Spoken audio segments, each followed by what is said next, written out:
ball, finds a hole up the middle. Steps up, goes deep left side, receiver open, count it, touchdown Titans! Takes a nice shot outside the goal box and he will break the 0-0 tie.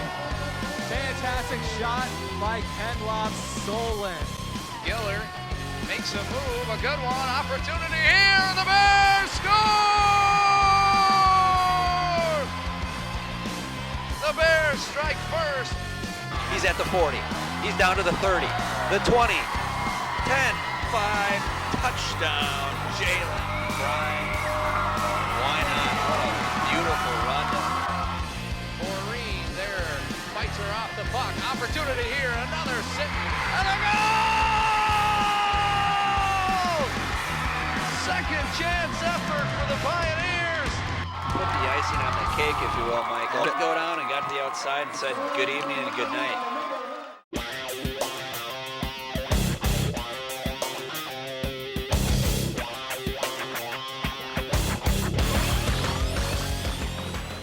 For well over a century, the tradition of homecoming has been practiced by colleges and high schools all across the United States. Tonight, on September 30th, 2016, it finds itself repeating here at North St. Paul High School, where the Polars will play host to the Hill Murray Pioneers. Alongside Luke Howard, I'm Alex Westad. Luke, how are you doing tonight? Pretty good. We got a beautiful evening for some football here. A couple teams looking to get their first win of the season. Like you said, homecoming at North. We got a packed crowd. Should be a fun one tonight, Alex. That is absolutely right. Let's do a quick check of the weather just to see how things are going tonight. It's a beautiful night. Looks like there's no clouds in the sky anywhere around us. We have a temperature of 65. A light wind shouldn't be too much of a factor tonight. Let's talk a little bit about these teams. What do you expect from North St. Paul tonight? Well, I'd expect both teams, North St. Paul as well as Hill Murray, to try to get that run game going. Very run-oriented teams. They've had some success early in the year. Both sides have, and I'd look for both of them to try to establish that run early, Alex. How about you? Well, I think the important thing for Hill Murray is that they'll be able to have to stop the defense, or stop the run game for Hill Murray. And if they can't, then they won't be able to win. Last week against Matamidi, they couldn't stop the run, and as a result, they walked out with a huge loss on home turf. Yeah, they certainly have struggled against that run, and it all starts up front with those big guys on the D-line. They got to get some pressure up front, allow those linebackers to seal those gaps, and see if they can't stop North and maybe turn them into a passing attack, and work that clock on their own side with the run game behind the white and green for the Pioneers. So should be a good test for them tonight. Well, we'll certainly be looking forward to this one, as we hope that you will join us all the way here from beautiful North St. Paul on tonight's matchup here on TV 19 Sports.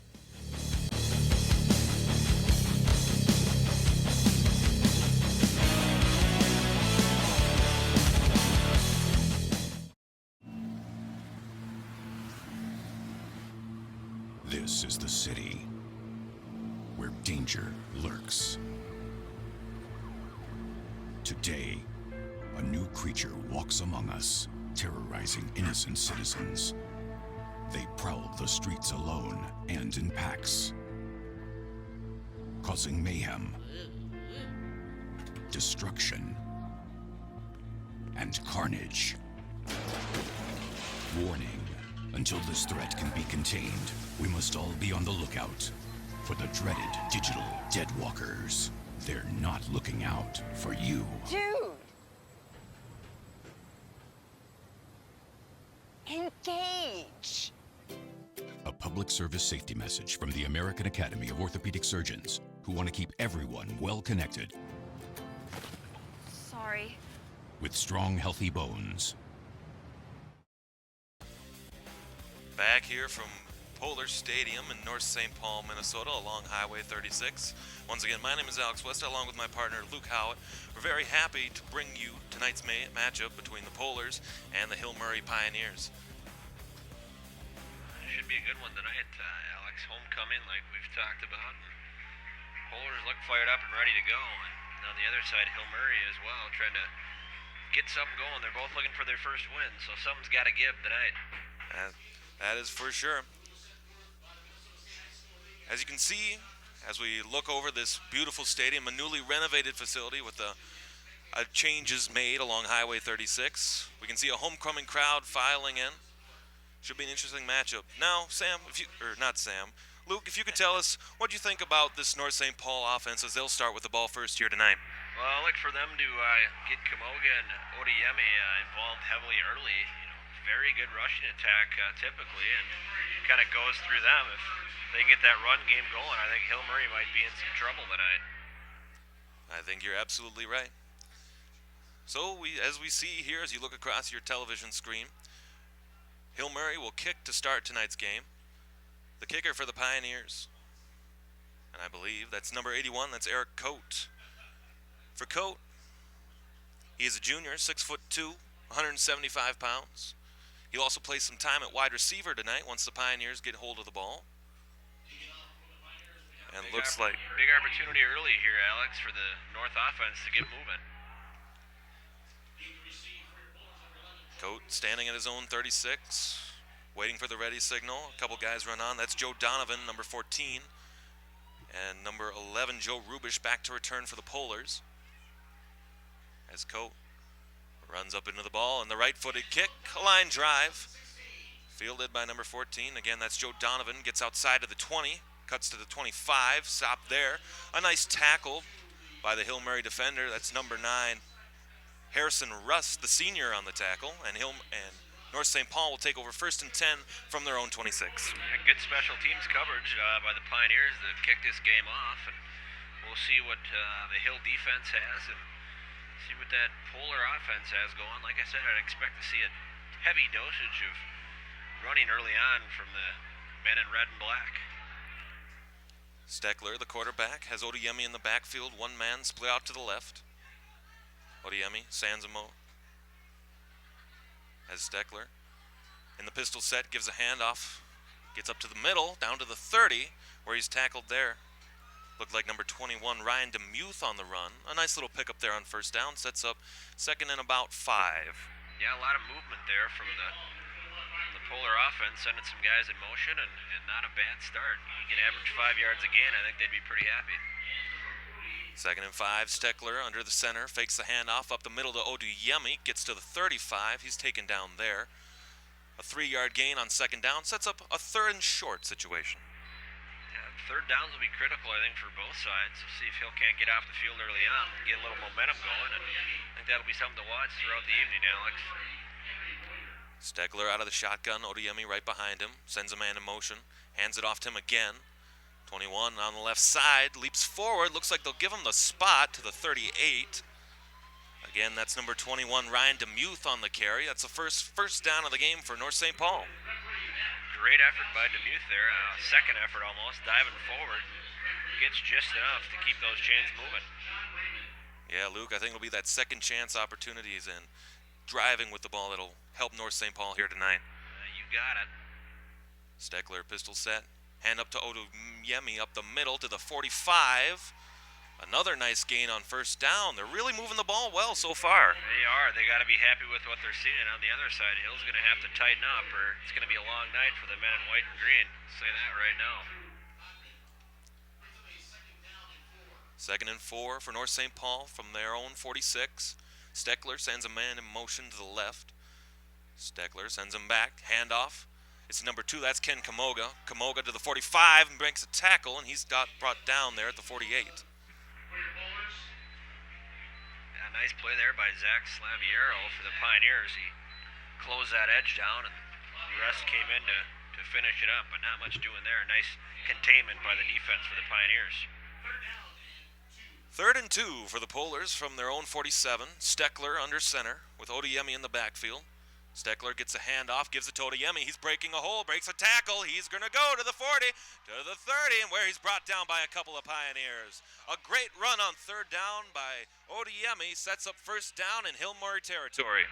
Some great power running there. He ran a couple guys over as he barreled to a big gain on 3rd and 1, and a huge hole opened up by that Polar offensive line. They got to like what they're seeing early on, Alex.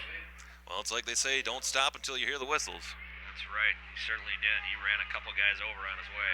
As on 1st down, Steckler hands it off to Kamoga. He's going to break a hole. He's to the 20. He's brought down to the 25. And a very nice gain on 1st down. That run continues to work. Oh, it's been surgical to this point. Everything seems to be cooking just fine for the Polars on this first drive. Looking at 9:22 to go here, first quarter. Glad you've joined us. Luke Howard alongside with me, Alex Westad, tonight here, homecoming night for the North St. Paul Polars. Steckler under the pistol. A little fake reverse up the middle to Demuth to the 15. Looks like he got down to the 10. We'll stop him there on first down. Oh, interesting play call there, Alex. Almost a double handoff. Getting a little tricky there early on. I think they got to just keep doing what's been working and pound it through those holes. And I think they'll continue to see success until the Pioneers can prove otherwise. 2nd and 7 for North St. Paul. Steckler goes under center. Has Odiemi in the backfield, sends Demuth to the left, gives it to Odiemi. Up the middle, down to the 5, and it'll set up what looks to be 3rd and 1 from their Hill Murray 5. Now he is a load to bring down as Odiemi. He's 200 pounds just over listed at. You can tell he runs with a lot of power, and he's going to be wearing out that Pioneers defense at this rate. 3rd and 1. Steckler under center. Handoff again, Odiemi pushes through. He's got a touchdown. Fisayo Odiemi gets to the end zone, the first touchdown of the night, and the Polars will take a 6-0 lead. Well, that's exactly the start they wanted here, getting those homecoming fans something to cheer for here, Alex. Very surgical drive, just pounded it down their throat. I think they ran every play. Polars will set up to go for 2 here. Steckler under center. Sends a man in motion. We'll get some laundry on the flag. It'll be a false start. Yeah, some movement alongside that left line there, Alex. I think that was Corey Gunther Jr., the junior out of North. That'll back him up for the extra point attempt. See if they still go for 2 here. Looks like they will do just that, Alex. Steckler under center. One man way out to the left as Steckler gets a handoff to Odiemi. Met in the backfield. Keeps pushing though, but it looks like he'll be stopped short at the 2-yard line. They won't be able to convert, but they do get that touchdown first. Yeah, first touchdown for homecoming for the Polars, and pretty good containment there for the Pioneers to keep Odiemi out of the end zone. But it looks like they're running another play. Not quite sure what's going on here. They might not have ruled that a touchdown. I think they ruled Odiemi down, so we're actually looking at second goal here yet, Alex. Oh. Odiemi met in the backfield. He'll lose a couple. Is our mistake. It certainly looked like he got in on that. We didn't get a replay of that, but it looked like Odiemi got in, but his knee must have been down, Alex. So we're now looking at, I believe, 3rd and goal here. And Pioneers got a shot to walk off the field with a victory here, possibly. Luke, do you think it'd be wise to consider passing the ball here on 3rd down? I certainly wouldn't be opposed to it. You got one-on-one on the outside, and they certainly got a height advantage on that outside. They're going to do just that. They're going to lob it up to him. Under the end zone. Hey, caught it! That for sure is a touchdown. Steckler's pass reaches Good News Capego, the junior, and the junior finally gets the Polars on the board with that touchdown. Well, Capego, 6'4", 173. You can see he was lined up. A huge mismatch, and you call it. Why not throw it? They had the one-on-one and the big size advantage. Perfect toss, and he just went up and snatched it. Great play call there. I think you saw that one coming, Alex. Yingzeng Lor, the kicker for the Polars, to try the extra point here. Snap comes. The right-footed kick is up, and it is good. So with 6:42 here left to go, first quarter, the Polars will take a 7-0 lead. Once again, thank you for joining us. We'll be right back.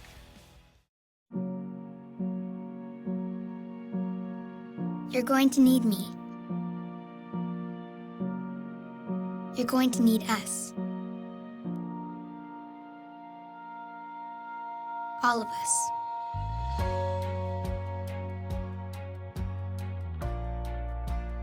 You're going to need our technical skills, our math, our engineering skills. You're going to need our help with your water, your air, your food. You're going to need our organizational skills, our problem-solving skills. You're going to need our determination, our honesty, our compassion. You're going to need the next generation of leaders to face the challenges the future will bring. And we promise we'll be there when you need us.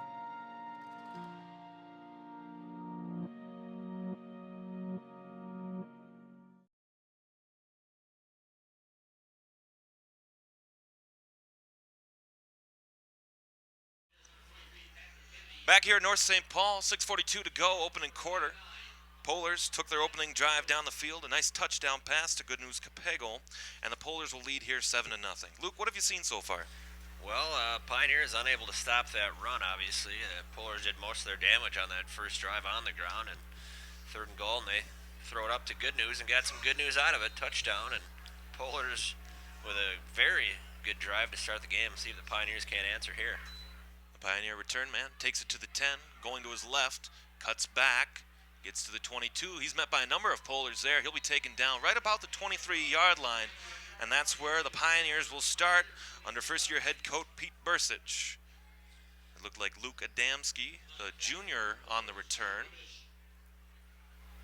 Yeah, Bursich, first-time head coach for the Pioneers, looking to get his team his first W. It's been a frustrating start for him, and see if they can't get something going here early on. Answer that touchdown by the Polars. Pioneers will start with senior quarterback Trent Hauser. Sends a man in motion to his right as Hauser gets the snap, hands it off up the middle. He's met right at the line, and he will go nowhere. Patrick Kennedy attempts to run up the middle, but he's met by a couple of Polars. He went nowhere, Luke. No, Polars were all over that. Managed only a yard on that. They're going to need to do a little better job blocking up front, get some holes if they want to get something going, or it's going to be a long night. For the Pioneers last week, they lost in a rainy affair, playing host to Matamidi, a good team. As a quarterback will start, gives it again to Kennedy. He's met again in the backfield, and he's going to go backwards. Going the wrong way, Alex. No blocking there at all, and he's eaten alive by a group of the Polars. They've been feisty on that D-line early on. Definitely not good news for the Pioneers as they look to get things going here. An offense which has struggled mightily in the last week. Last week for Kennedy, 13 carries for 48 yards. Looks like they'll send one to the left, one to the right. I formation behind the quarterback. Gets a handoff. Oh, he fakes it there. But the North St. Paul Polars weren't willing to bite it. And they'll tackle him there at the 20. They'll be forced to punt. Yeah, Jake Kubitowicz, big tackle there in the backfield. Didn't fool anyone. And not a good opening drive for the Pioneers, Alex.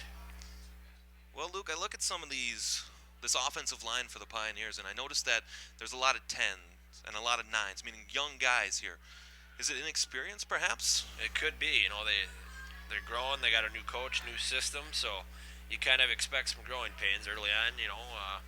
Like I said, Bursich, his first season with the Pioneers, so you got some young guys, and they're a little bit undersized on that offensive line. Polars got a lot of guys and a lot of depth there, so it's a work in progress, like you said. We'll see as the game goes along if they can get something cooking. As you saw, not a great punt there. Took a nice roll, though, however, and North St. Paul will start 1st and 10 from their own 45, looking to continue what was an outstanding opening drive for the Polars. Yeah, if they can keep that going, this could get ugly early, Alex. So I'm imagining they're going to keep pounding that ball. Very effective on that opening drive. Steckler has Capego out here to the near side. 2 men in the backfield. As Steckler gets a snap. Fakes the handoff, rolls to his right. Steckler hit by a couple men. He won't go down, and then finally lost the ball. And Hill Murray looks like they fell on it. Yeah, I think Hill got that ball, absolutely, Alex. I'd be shocked if they say they don't got it, but that's got to be Hill ball. Wow, it looks like they're saying that somehow he was able to fall on it. I'm shocked by that call there. It certainly looked like 48 for the Pioneers had jumped on that ball, but somehow, some way, the Polars keep it. Man, that could have been a big play for the Pioneers. They got to take advantage of those opportunities. So Steckler looking to atone from his last sin.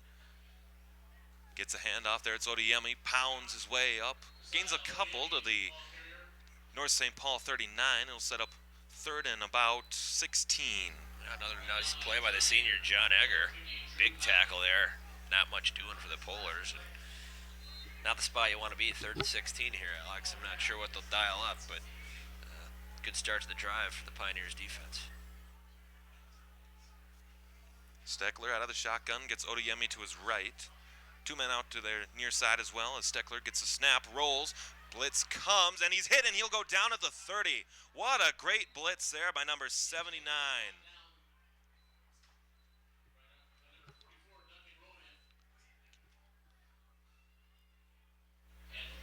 Nice play by the Pioneers getting in. They had a couple guys on them, and it's exactly what they needed. They couldn't afford to give up another long drive and go down 2 scores, Alex. So Steckler drops back a little bit further. He'll be in punt formation. We will have, the numbers a bit jumbled, tough to see, but it looks like we'll have number 23. That's Patrick Kennedy back to return for the Pioneers.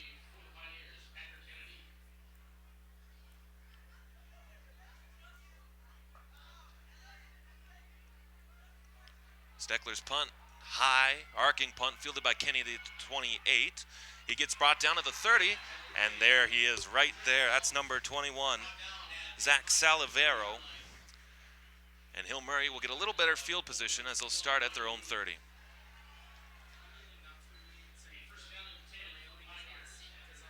So for the first 3 and out, for Hill Murray the first time with the ball, the defense responded, able to force the Polars into a 3 and out.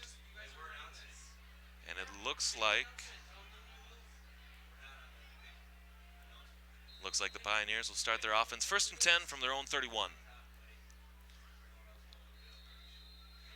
Here's Hauser, and looks like we'll have a timeout called here.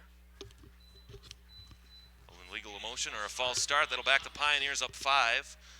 And as they look, Luke, to keep this drive moving and hopefully keep some of the momentum that their offense or defense started, that false start is not going to help them. No, you don't want to be starting out losing 5 yards. It's now 1st and 15, and they're so reliant on the run. You don't want to be going backwards. That's for sure, especially after that first drive. So 1st and 15 for the Pioneers. Quarterback Hauser under center. Gets a snap, hands it off to Kennedy again. He's met in the backfield for the 4th straight time, and they'll lose 2. Yeah, absolutely nothing. You almost think they got to open this up and start maybe going to a 3-wide set or something. Get some quick passes off, because that stuff up the middle ain't working at all, Alex. It's not. You have a couple of big boys up there, Braley, Urbina, Crow, and Hill. It's going to be tough to run the ball at this pace, as they've had negative yardage so far. Here come the Pioneers out of the huddle, looking at a 2nd and 16. Hauser again under center, 2 in the backfield, 1 left, 1 right. He sends a tight end to the right. And Hauser gets a snap, pitch to the outside. Kennedy gets to the 25. He's breaking a couple of tackles. He gets down to the 34. A nice gain there on 2nd down. The best offensive play so far for the Pioneers. Yeah, some positive yardage there, Alex, and pitching it outside. Like I said, I don't think they want to continue trying to go up the gut against this powerful and strong Polars defensive line. So if they can get people out in space a little bit, you might see some better opportunities and a nice run there at 9 yards for Kennedy. And 3rd manageable, at least more manageable now for the Pioneers offense. 3rd down and 6 here for the Pioneers. Their 2nd 3rd down. They have not converted thus far. As Hauser under center gets a snap, drops back, blitz comes. He's going to throw. He's going to go down. Sacked at the 28. The big men got back there for the sack. It'll set up a punt. Yeah, nothing doing. They tried to pass for it. No one open. QB goes down, and another nice stand by that Polars defense. They've been pretty vicious early on. Sounds like they'll credit Kubiatowicz on the sack. And it looks as though, and I might be wrong here, it looks as though the offense is staying out on the field. And now the punter will go back. Rust, the punt, not a good one. Goes out of bounds about the 40. We'll see where the linesman decides to mark it off.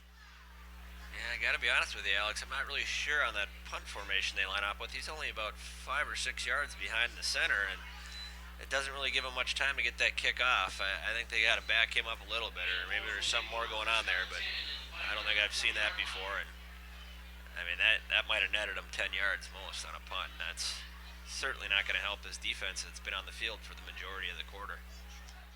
So some quality field position here for the Polars as they look to begin their 3rd drive. 34 seconds to go, 1st quarter. Still leading 7-0 here on TV 19. As Steckler under center gets a handoff outside. Breaks a couple of tackles down to the 45 to the 35, and that's where he's brought down there. Ryan DeMuth on the run, sets up a good second down.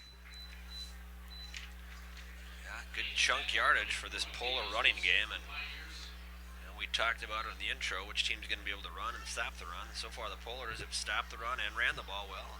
Pioneers have been the exact opposite. Steckler with two in the backfield, gets the snap up to Odeyemi, drives, lowers the helmet down to the 30, and will look for the spot. They might give him the first down. Looks like they'll say third and short. Yeah, we're going to have a third and short indeed, Alex. It looks like that's the quarter. Luke, you are correct. That is the end of the first quarter here from beautiful Polar Stadium in North St. Paul, with the home-standing North St. Paul Polars leading 7-0. We'll be right back here on TV 19.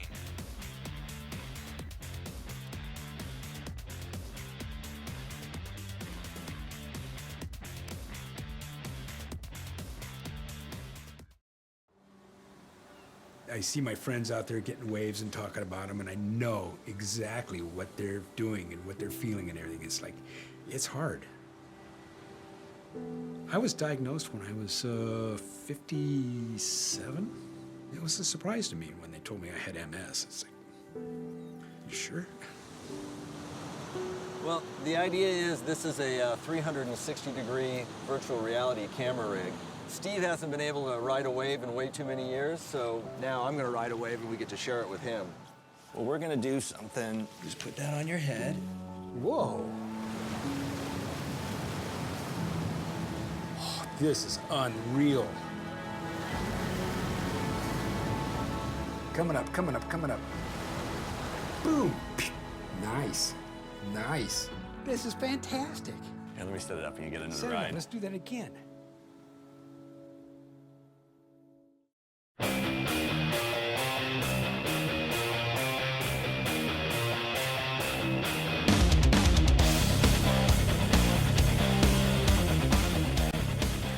Back here in beautiful North St. Paul, this newly renovated facility. Started the second quarter with the Polars up 7-0.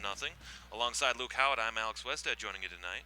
Steckler on third down, he gets a handoff to Odeyemi down to the 20, and they'll convert that third down.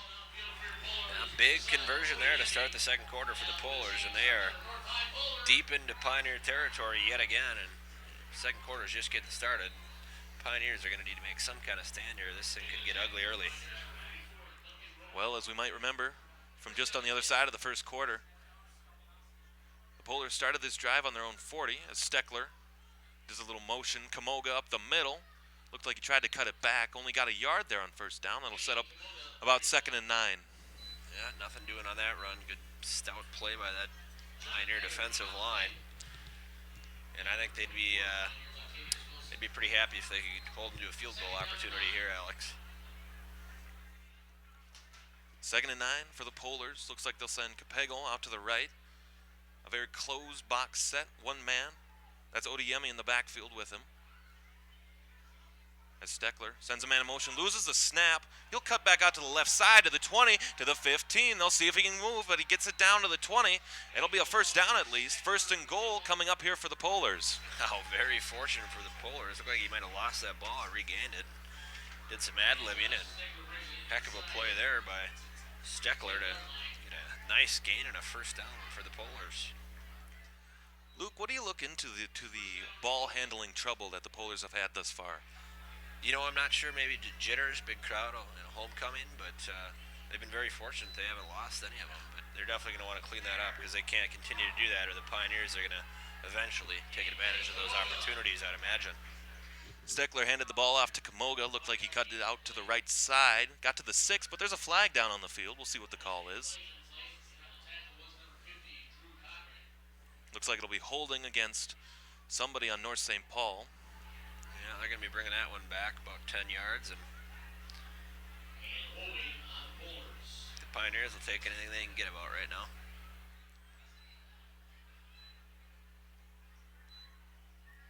So it'll be 1st and goal as the chain man continues to move. It'll be 1st and goal from we'll spot it at the 20-yard line. Clock starts to move here, 10:53 to go, second quarter. as Steckler goes under center. One to the left, one to the right. We have a whistle here.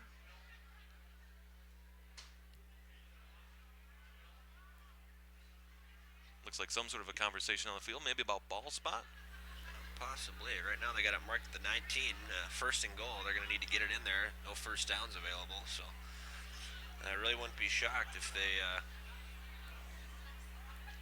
we took another opportunity with good news on the outside, one-on-one with that big frame. I mean, you toss it up. It's a huge mismatch, and we've already seen it once tonight. Looks like that's what they'll do as good news is out to the left. Steckler under center. Fakes the handoff to Camoga, rolls to his left. Steckler looking for the end zone. That's going to be incomplete. Steckler really tried to fit that into a tight window. Almost came up with a play, but I think regardless if the receiver had his hands on, nice defensive play to make sure he didn't haul that in. We've seen Steckler run a couple of times tonight. A nice dual threat for the Polars in the backfield, but on a 3rd and long as they have to get to the goal line. It'll be interesting to see what they dial up here. Yeah, he is very mobile, so you got to account for that. Good news, moving all over the formation here. They're going to send him wide left. Again, he's got one-on-one coverage.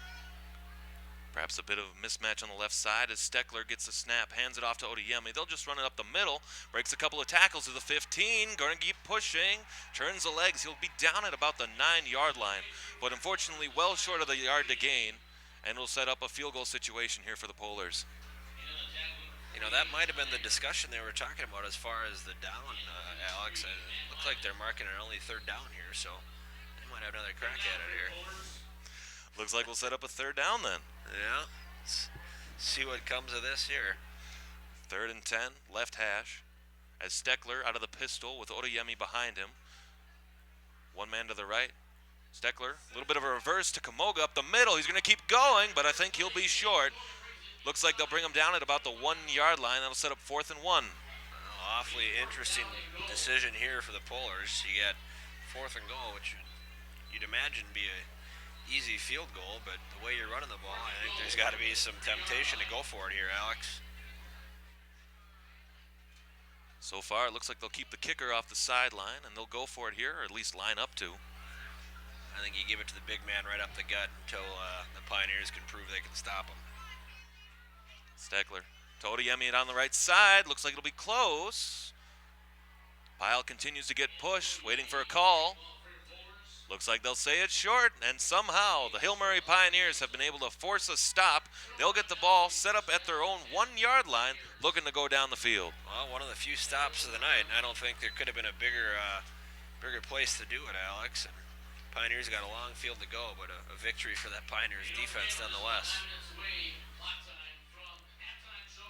Of course, Luke, the danger of here is being so far back is that you can't really pass the ball in case you run out of the back of the end zone for a safety. But at the same time, you can't run the ball either. No, I'd imagine they're going to try to run it out, but very dangerous spot for this Pioneers offense that's struggled to get anything going thus far. Safe to say, the worst field position for either team tonight. Back under center, it's Trent Hauser. As Hauser tries to keep it himself, gets about to the 4. A short gain, as they'll spot it at the 5-yard line. They'll set up 2nd and 7. I think they'll take that as a plus there, that 3-yard gain, and gives them a little more room to breathe nonetheless, but they're going to definitely want to get further out of there with field position certainly playing a key part here. Certainly the game not out of reach yet for either team. As a line-up, I formation, one to the left, one to the right. Hauser under center. Pushes the pile again, cuts the outside, has a hole, but he fell down. Looked like somebody had tripped him up. He'll get to the 7-yard line. I'll set up 3rd and 5.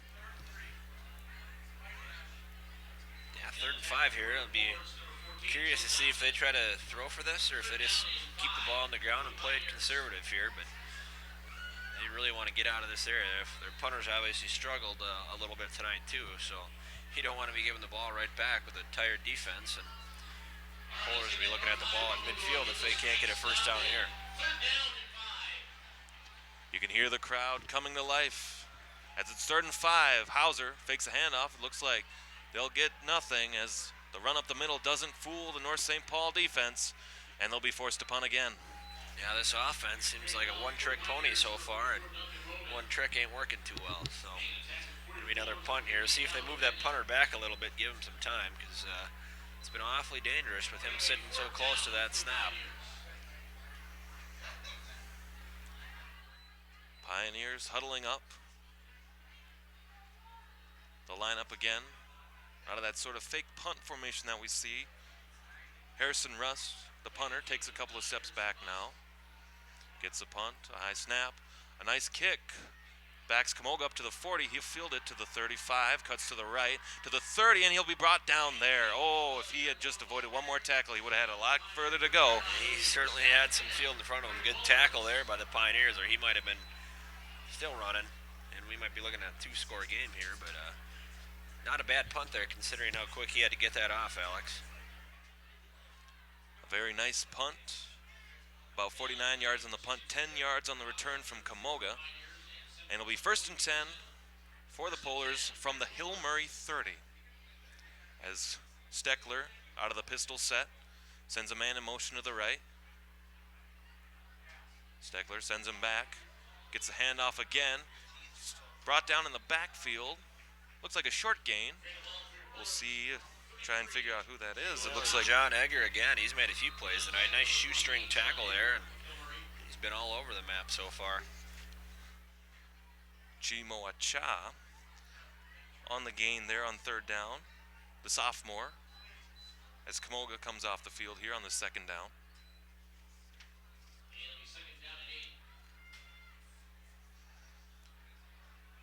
Second and 8 for the Polars. They'll send 2 out to the right, look to try and expand their pass game a little bit.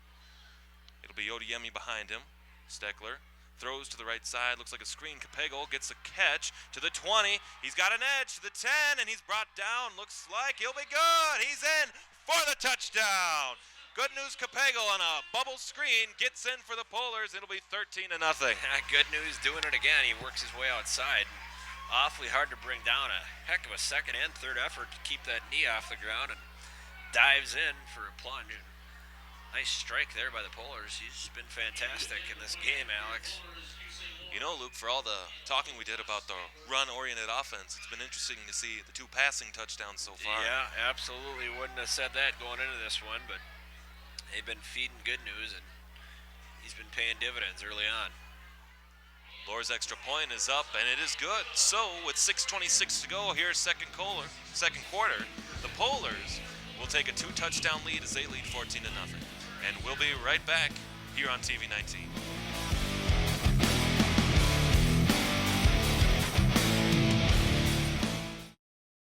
I am a veteran, and my victory was finding the strength to be a champion. I am a veteran. My victory is having a job I can be proud of. America's veterans are on their most important tour, the tour of their lives. My victory was finishing my education. Mine is proving a disability is not a limitation. At DAV, we're on a mission to help veterans get the benefits they've earned. My victory is having my new battle buddy. As veterans face their challenges, DAV is there to help for victories great and small. I'm a veteran, and my victory is getting the help I needed to put my life back together. DAV offers veterans of all generations a lifetime of support. I'm a veteran. My victory is being there for my family. When America's veterans win, we all win. Help us support more victories for veterans. Go to DAV.org.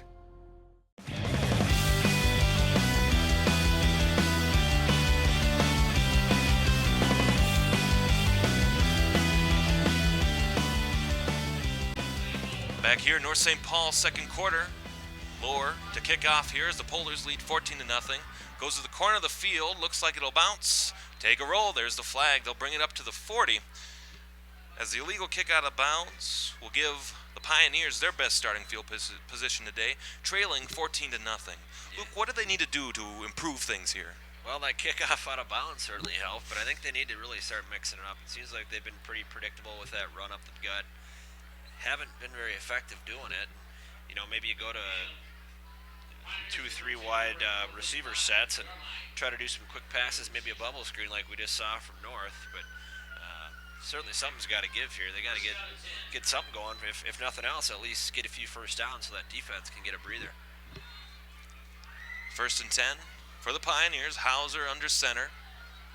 Goes to back. Oh, he didn't even see him coming. He'll go down at the 25. What a sack by number 21, Ryan DeMuth. He can run the ball and he can blitz.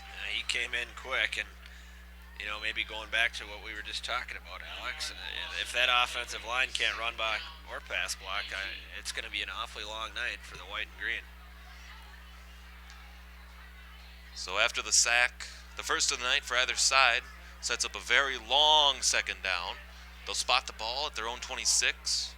Hauser goes under center, splits them out, 1 left, 1 right, 2 in the backfield.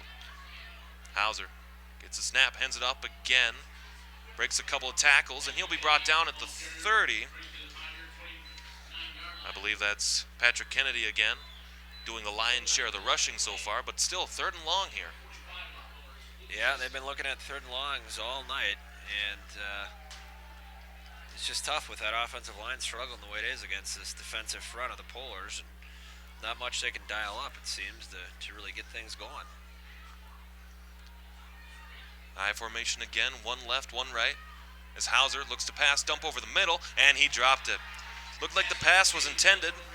Number 85, Matt Kreimer, the junior.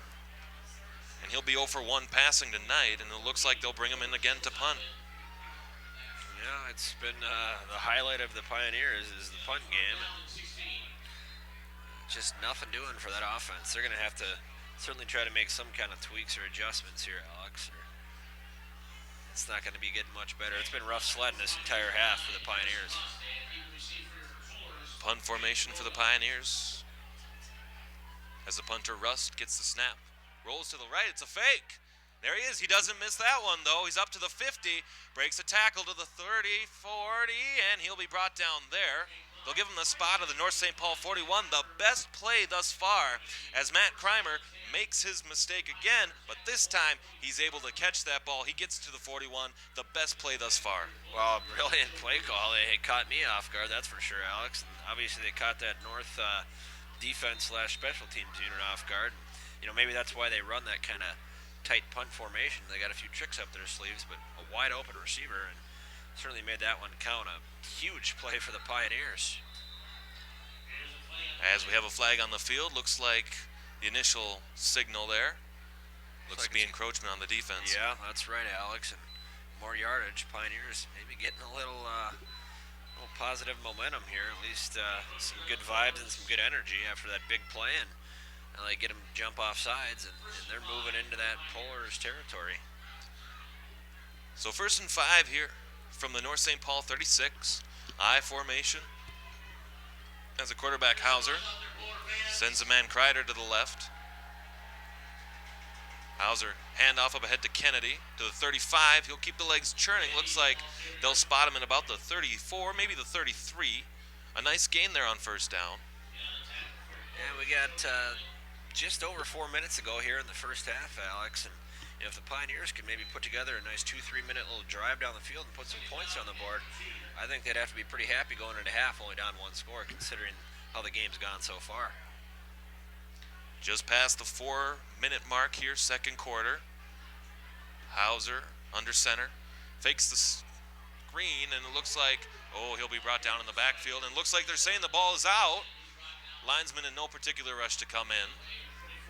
Looks like they're going to rule him down, Alex. It looked like he was down, and indeed it's going to be 3rd down, but they tried to pitch that outside, kind of misdirect that defense. They weren't falling for nothing. He got eaten up real quick.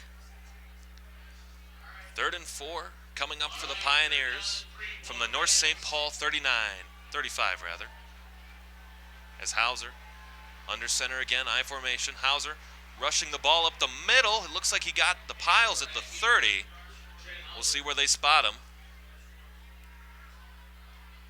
I think they're going to be just short, looking at a 4th and short. If I'm the Pioneers and Coach Burchich here, Alex, I think I maybe just run that same play again. What do you think?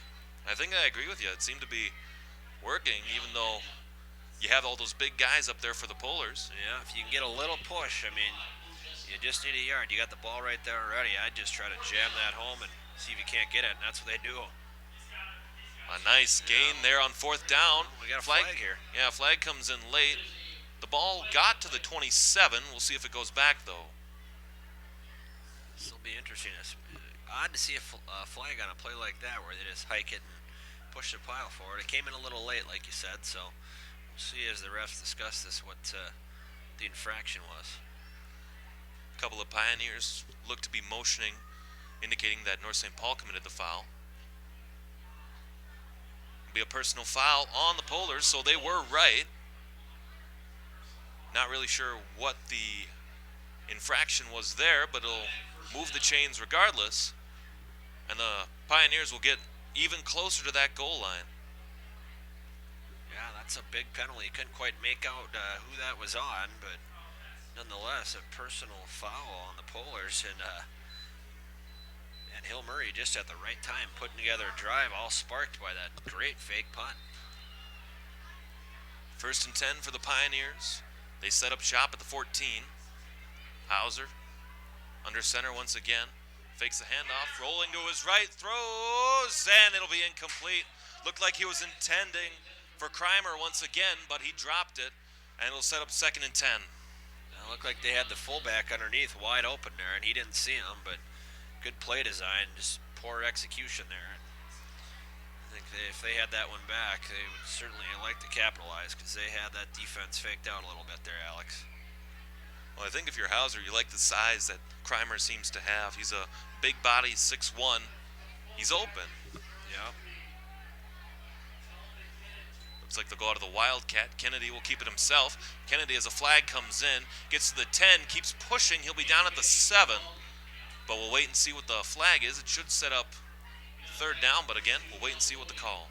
It looks like it might be a holding call on the Pioneers. You got it, Alex. And Luke, you are exactly right. It'll be a holding call. It'll back the Pioneers up 10 yards, and it'll bring up 2nd down once again. But for the Pioneers, who had been moving the ball so well on this drive, again, including that fake punt, these penalties are not going to help them. No, going the wrong way. They had some big opportunity missed there on the play action on that. And they get a holding, moving the wrong way here with just over 2 to go in the half. Out of the Wildcat again, Kennedy fakes the handoff. He'll keep it himself once again. Gets to the 25, pushes forward. Looks like he got to about the 23-yard line. And that'll set up 3rd and long once again.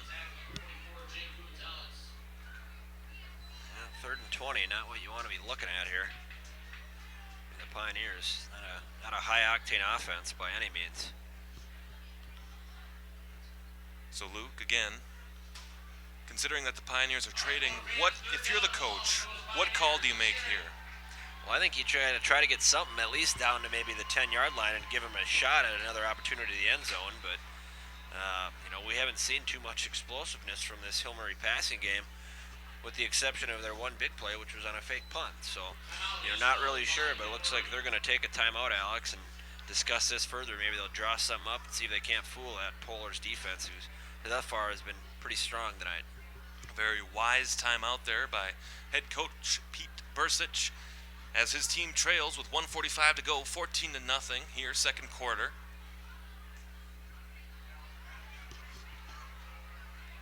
As we look across this beautiful field on just a gorgeous September night here, the last night in September, here in suburban Minnesota. Again, alongside Luke Howard, I'm Alex Westad, bringing you this great matchup here tonight between the Polars and the Hill Murray Pioneers.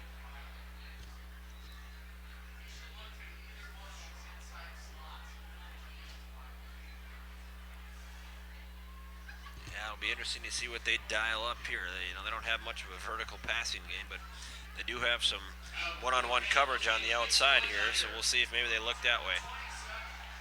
Hauser out of the shotgun. Snap, throws, deep, has time, has a man beat, but he's too far for the intended receiver. Hauser's pass intended for Ben Nelson, the junior, was just a little too far, and it'll set up 4th down. Now, Luke, do you think that this is 4-down territory for the Pioneers? It very well might be. It's a pretty long field goal, I think, for the Pioneers. We'll see if they elect, but I'd imagine they go for it here, maybe take another shot to the end zone, Alex. And it appears they will line up to go for it here. 1 to the left, 3 men out to the right. Hauser out of the pistol. Hauser gets a snap. As time, blitz comes, he throws over the middle, and the pass is incomplete, intended for number 81, Eric Coate. As Coate looked for a penalty flag, do you think there was anything there? You know, you couldn't really tell. It looked like they might have just had some coincidental contact, might have got their feet tied up, but no call nonetheless, and they'll turn it over on downs. A big opportunity squandered there for the Pioneers. 1:34 to go, opening half here. The Polars regain possession on downs. With limited time, they'll go into their 2-minute offense as Steckler, out of the pistol again, gets a snap. Has time. He's going deep, looking for...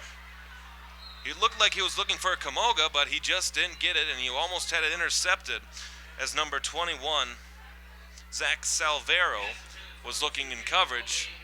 Just incomplete, though. It'll be 2nd and 10. Yeah, great effort there by the defender. He said it, but just not quite enough sideline to keep those feet in. Good coverage nonetheless, so I'm a little surprised North aired it out there. You think they might just be safe and go into half up 2 scores. 2nd and 10 for the Polars. Lots of men on the line. Sends a man in motion. The snap is fumbled, and it looks like the Pioneers will fall on it. The Pioneers do fall on it. It'll be 1st and 10 for the Pioneers on their opposite side, 22. What happened there, Luke? Well, I'm not sure. There was a guy in motion for the Polars, and it looked like they snapped it early. It's certainly a miscommunication, but snapped it right into the guy in motion. He wasn't ready for it at all, so he didn't know it was coming. And right there for the Pioneers to fall on it, and they got it back with 1.5 minutes about to go here, and another huge opportunity to crawl back into this one, Alex. Well, for both teams being 0-4, you do not want to give either team an opportunity, and that is what the Polars have done. 1st and 10, Hauser looking to the right, throwing over the middle. It will be just out of the reach of a couple of Pioneer receivers. It'll be 2nd and 10. Well, he had him there, but just too much on the pass there, too much zip, and you know, they're opening it up a little bit here, but they're not connecting. They've had guys running loose and behind the defense, but not connecting on those opportunities, and they've really been targeting their big guy, 85. That's Matt Kramer, 6'1", 185 junior, and just couldn't quite get it to him, but he ran a nice route there, and I'd expect them to keep this thing moving forward, see if they can't get in the end zone before half. Hauser out of the shotgun again, 3 to the right, 1 to the left. Hauser, as the snap comes, and it looks like we got a whistle, and it'll be a timeout for the Pioneers again. They're 2nd of the half as they look to talk this one over. Yeah, big play. You certainly want to make sure you're getting something here, some kind of points out of this, don't you think, Alex? Oh, absolutely. Especially if you think you're on the road, haven't won yet this season. You want to do anything you can to try and keep the ball moving and keep the game alive for you. Most certainly. As we sit here, 1:18 to go, 2nd quarter. Polars leading 14-0. Pioneers with a gift fumble as something happened on the snap that set them up at their own 22. It'll be 2nd and 10.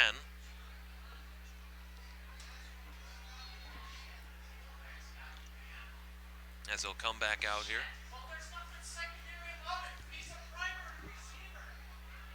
Looks like they'll be out of the shotgun again. 3 to the right, 1 to the left. I'll be curious to see if we get some similar routes to what we saw the last time. Yeah, they got single coverage and all 3 guys on the right here. He'll take a shot.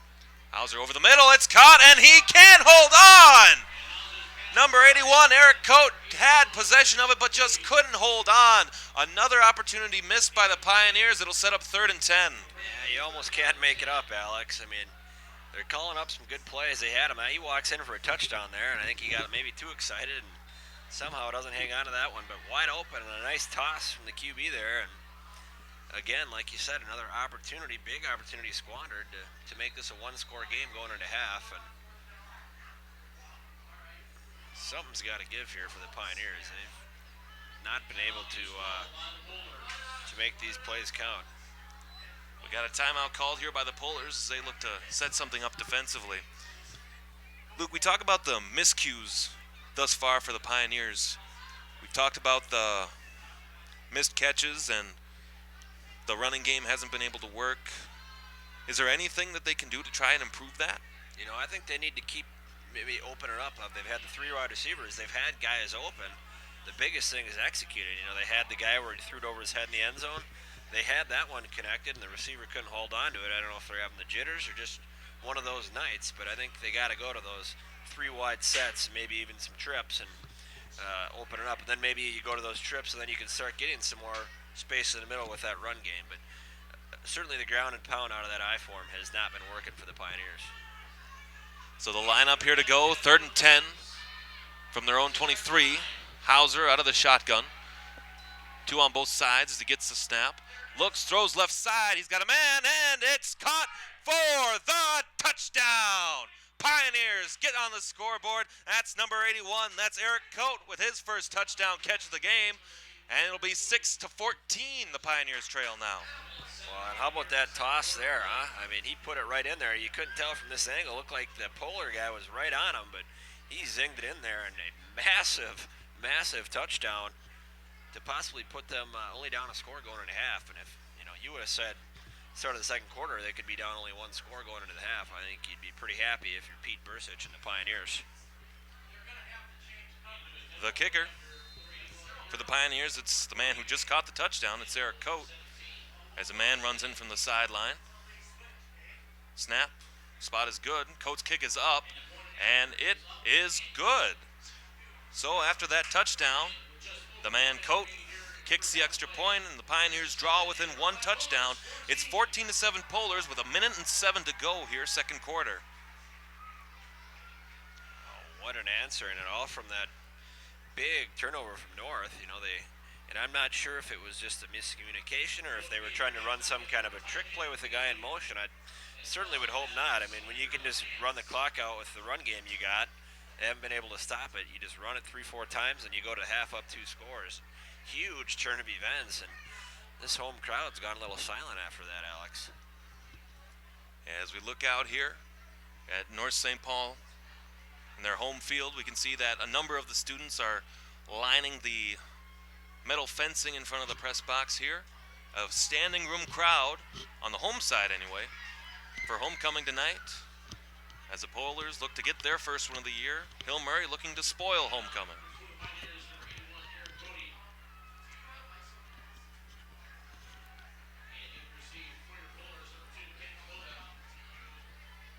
Looks like we mispronounced one of the names. The kicker, number 81, is Eric Coate, not Eric Coate. Eric, if you're watching, we're sorry, but we'll get it right next time. As Coate runs into it from the 40, a little squib kick, bounces, takes a couple of bounces over the head of everybody, and here goes Rubish. It looks like he'll down it there at the 5. What happened there? Well, just bounced over their head. A pretty dang good kick from Coate after scoring the touchdown, and minute 5 left. You never know, but the ball's at the 5-yard line, so we'll see if Hill Murray, who knows what could happen. They get a turnover here, and this game certainly has shifted in the last 2 minutes here, Alex. Well, definitely not the game that we were expecting coming into this one. It's been a very good affair, good watching. We're glad that you've joined us here. As Steckler under center, hand off to Camoga up the middle, cuts back to the right. He's met immediately by a number of Pioneers. Looks like he got to about the 10. That'll set up second and about 7 or 6 as the clock keeps running. And unless they bust a big run here for big yardage here, Alex, I'd imagine they're going to be content going into the locker room up 1 score after a big turnover leading to that Hill Murray touchdown. Steckler sends a man in motion. Handoff again, Odemeni. There's the Hill Murray defense breaking through, stopping him in the backfield.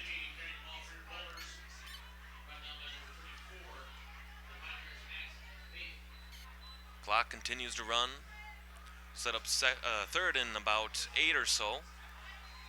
And looks like the Polars will be content to just walk this one off the field.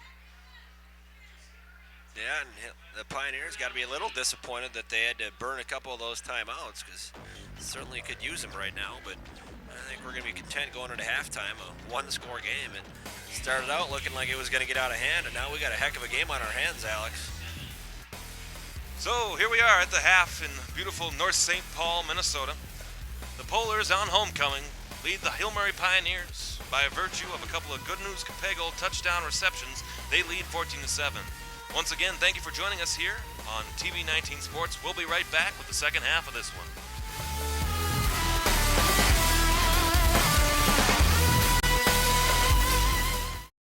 Drownings are the #1 cause of accidental death for young children. Simple safety steps are the best way to prevent these tragedies. Make sure kids learn how to swim. Designate an adult water watcher to watch kids in and around water. Save the phone calls and texts for when the kids are out of the water. Properly fence all pools with fences at least 4 feet high and with self-closing, self-latching gates. When above-ground pools aren't in use, remove the ladders. When pools aren't in use, cover them. Teach kids to stay away from drains, and if a child is missing, check the pool or spa first. Consider the steps you take, then add a few more, because you never know which pool safety step will save a life, until it does. Simple steps save lives. To learn some new ones, visit poolsafely.gov.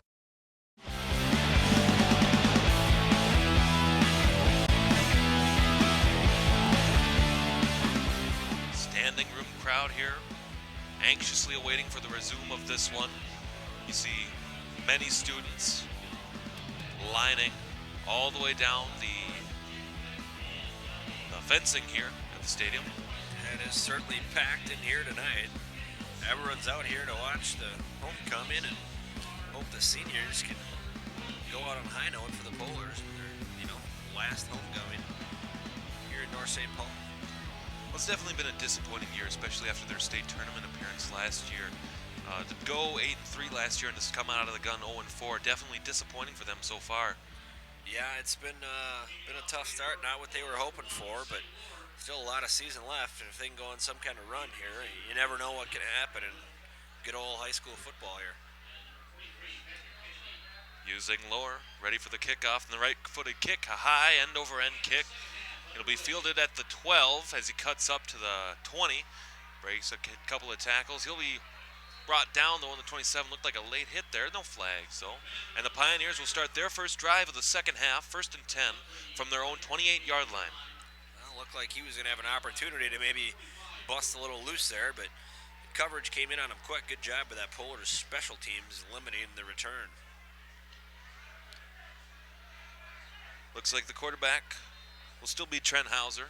In previous weeks, the Pioneers have gone with a 2-quarterback system, but it looks like they'll stick with Hauser today, out of the shotgun. He gets the snap. As the blitz comes, throws right side. The big man has it, throws a shoulder in there, but he's brought down by a couple of Polars to the 36. Looks like that's Cody again on the catch. Second and manageable. Yeah, and they come out pass, and it looks like we're starting to see that might be what they're going to go with, and especially on those little quick hitters like that, that's almost an extension of the run game, using those little dink and dunks, and if you can get 5-6 yards a pop on those, I don't see any reason to change here, Alex. Out of the shotgun set again. Quarterback Hauser looks like he's going to keep it himself. He's got a gain up to the 40, breaks the tackle to the 46 where he's pushed out of bounds. He gets a first down for the Pioneers, and they're moving the ball once again. Well, some pressure came in, and Hauser escaped that beautifully.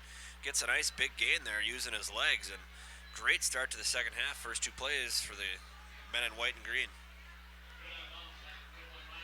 Substitutions moving in and out as the Pioneers come back set. Out of the pistol here. 2 in the backfield with him. Hauser gets a snap, hands it off. Up the middle to the 45. He's met immediately. Pyle gets pushed backwards. They'll give him forward progress to the 45. It might be a loss of a couple. That'll set up 2nd and 10. Yeah, trying to go up the gut there, and obviously you got to mix it up and keep North on their toes, but again, nothing doing there. That D-line very stout on those inside runs for the Polars. 2nd and 10 for the Pioneers from their own 45, looking to make a drive and tie this one up. Hauser out of the gun, 2 with him in the backfield. Hand off again to Kennedy. Right up the middle. He's met there immediately and driven down. That's number 24. That's Joe Schultz on the tackle in the backfield for a loss. It's 3rd and long. Yeah, nice play dissecting that read. Came in, diagnosed it, and took him down for nothing doing at all there. And the Pioneers 3rd and long, not where they want to be. I'm a little surprised they came out, pass and had a little success running it off the pass and scrambling with the QB, and then 2 handoffs up the gut. Nothing doing there in 3rd and long here for the Pioneers. We'll see if they pass here with 3 to the left. Looks like motion and flags come in. We'll see which side this is on. Pioneers motioning that it's against North St. Paul. Luke, anything that you saw? Might have been a little movement up front on the Pioneers, but we'll see. Yeah, false start here, Alex. And 3rd and 11 becomes 3rd and 16, and I'm not sure if the Pioneers are going to want to take a risk here of getting a sack or a turnover. They might run this one and punt it away, but we'll find out here. Pioneers march up to the line. They got Hauser out of the shotgun. 2 to the left, 2 to the right, 1 man in the backfield with him as Hauser gets a snap. Blitz comes, throws left side. It's off the hands, and it'll fall incomplete. Looked like he was intended for number 17, Anthony Betty, the senior, but an incomplete pass, and it'll be 3rd down. Looks like we got a flag, but they're going to decline it. That, looks like they'll be punting here, Alex. So after the holding penalty, it'll set up 4th down. Pioneers huddling. Now, we've seen that fake punt formation a lot out of them tonight, and it's worked once before where they've been able to have that completion. At what point do you think they go and try it with it again? I think it almost depends. I'm guessing they give the punter some discretion once he gets the ball to see how that coverage is going, and you'd imagine he's not going to do it again right away because you would hope at least that North will be ready for it, but you never know. And that looked a little dangerous from our view. Almost hit the North defender running backwards. I don't think he ever saw that, but no harm done. Didn't hit him, and Pioneers will touch down at about the 20-yard line here, and Polars in that run game will take over. 9:50 to go, 3rd quarter. Thanks again for joining us here on TV19 Sports as the Polars look to start their first drive of the 2nd half. They'll come up to the line. Quarterback Steckler having a good night so far. Has a couple in the backfield with him. Looks like Odiyemi and Kamoga as well. Handoff is to Odiyemi, who keeps on running. He's got a good gain there on 1st down to the 28. Looks like they'll spot it at the 27. It'll set up 2nd and about 3. Yeah, nice chunk gain on 1st down coming out in the 2nd half for the Polars. And expect to see that quite a bit in the 2nd half, the touchdown lead. Steckler approaches the line under center. Closed up in the backfield. Kamoga met immediately. What a great read there by the Hill Murray defense. They stop him in the backfield for a loss of about 4, maybe 5. It'll be 3rd and long. A huge play there by 78. He blew that up. And looks like the ball carrier there, Ken Kamoga, slow to get up for the Polars. Now we hope he's all right. He's been a big part of this Polars offense. He's kind of favoring that right wrist or shoulder maybe, Alex. Yeah, he doesn't look too happy there as he comes off the field here on 3rd and about 7. As it'll be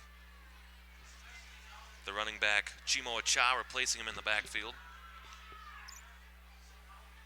Handoff from Steckler as he rolls off to the right. Throws complete, and it's in and out of the hands of Odiyemi. He had a lot of daylight to run, but Odiyemi drops the pass, and the Polars will be forced to punt. Yeah, quick 3 and out, and then Pioneers defense did its job, and that's probably one that running back wants back, but just bounces off his hands, and it should be pretty good field position here, Alex, for the Pioneers. As Steckler, the punter slash quarterback, stands at his own 10. The returner, that's Kennedy, Patrick Kennedy, stands at his own 45. As a snap comes, Steckler Punts at his own 15, a high, swirling punt fielded by Kennedy, and he's hit, and it looks like it might have hit him. A flag comes in, so this might not matter. Oh, yeah, absolutely. He's got to let him catch that ball. He hit him, and he might even hit the ball before it got to the Pioneer trying to catch that. You got to let the ball get there before you make any contact. And clearly he was there way too early, and Pioneers are going to start across midfield here.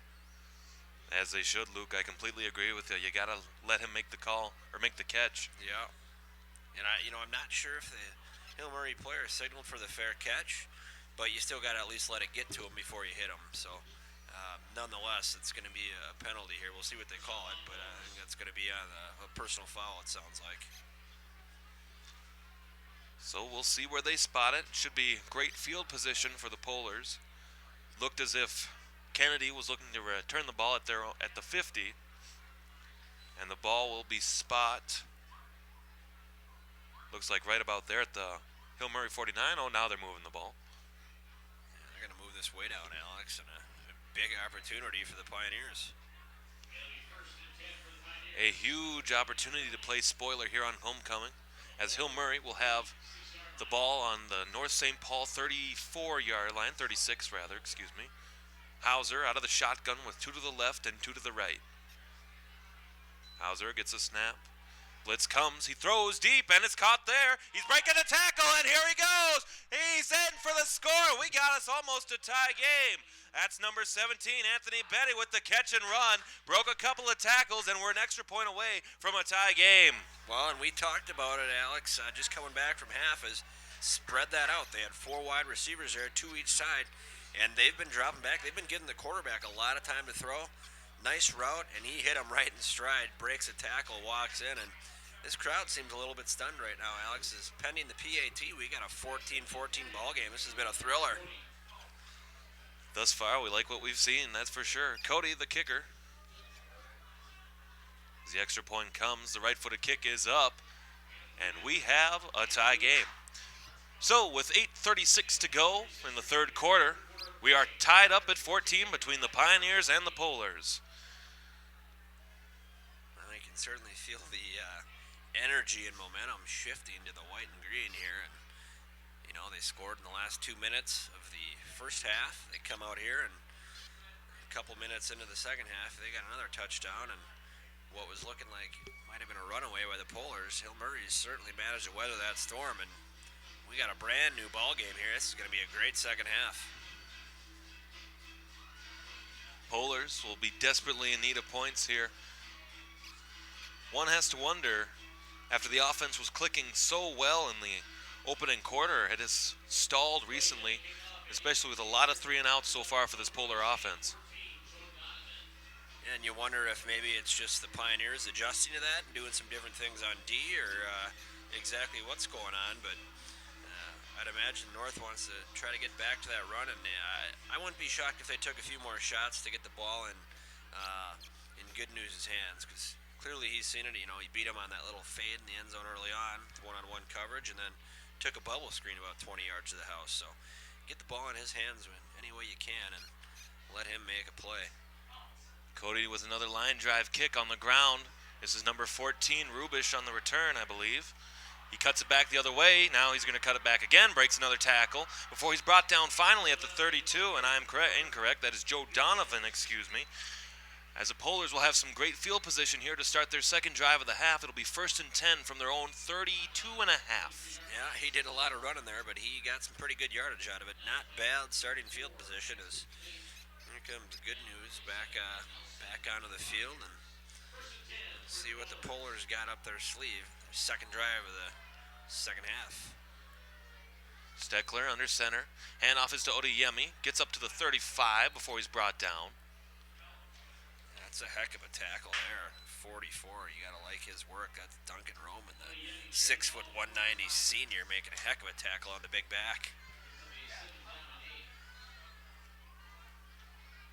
2nd and 8 due up here for the Polars.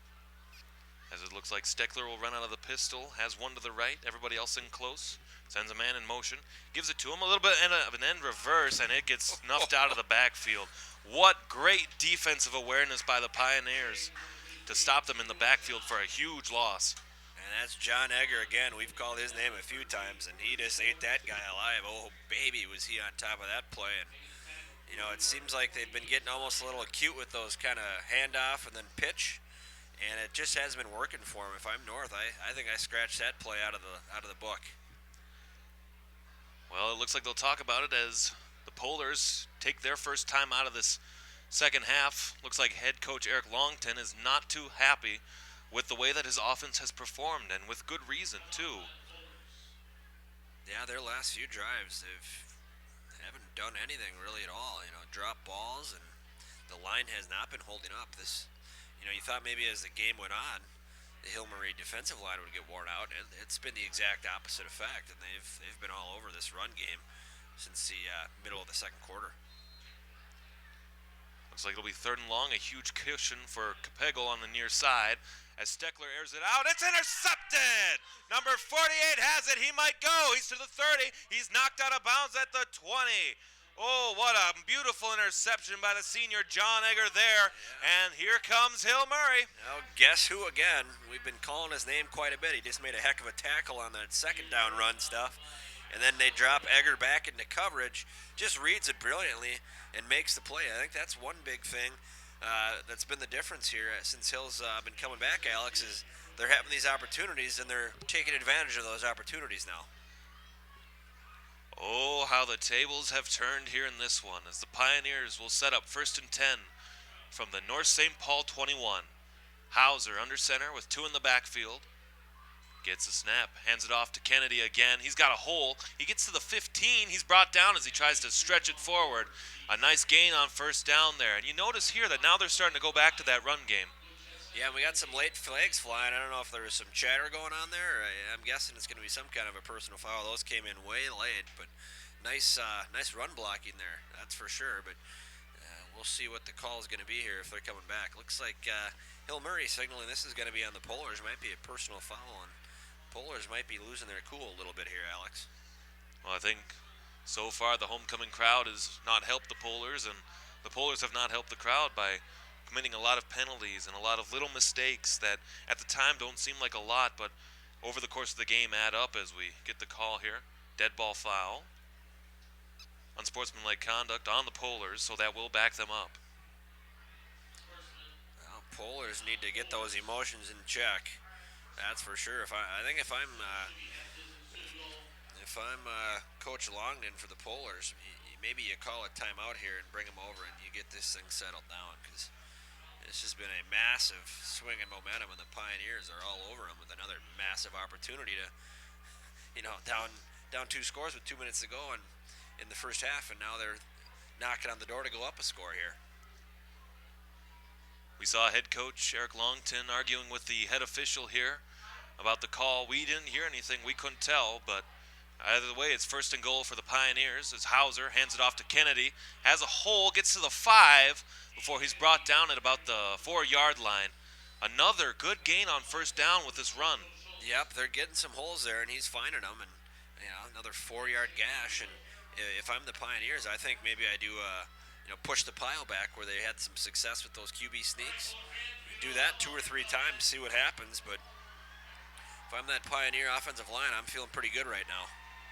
Hauser's handoff again to Kennedy. He pushes through, but there's a pile, and he'll be stopped. A short gain, maybe no gain at all. That'll set up 3rd down. Well, it'll be interesting to see what they dial up here. They're going to try to ram it up the gut and be conservative, or do you maybe go play action and roll the QB out and give them the option to either run it or throw it? Luke, I think I'm going with you on the play action call there. We'll see if the Pioneers are willing to appease us here in the booth, and they'll set up a I formation set, 2 in the backfield as Hauser goes under center. Hauser fakes the handoff to Kennedy, throws, it's complete, and he dropped it again! Number 44, Duncan Roman, dropped what would have been a sure touchdown. It'll set up 4th and goal.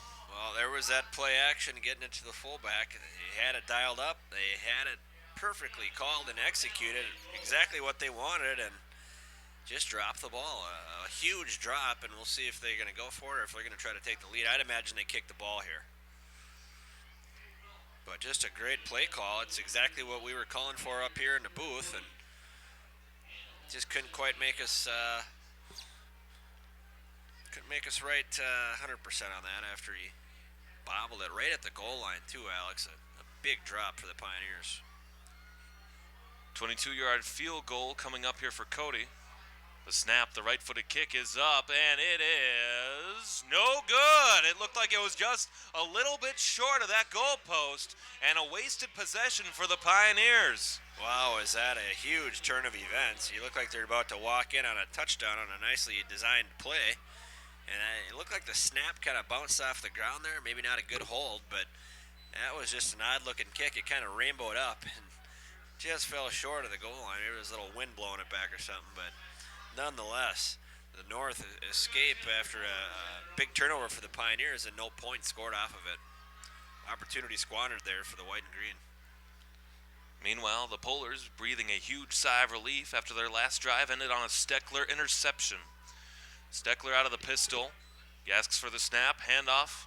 Looks like it's 21 on the outside. Gets down to the 23. A nice run there by Ryan DeMuth on first down.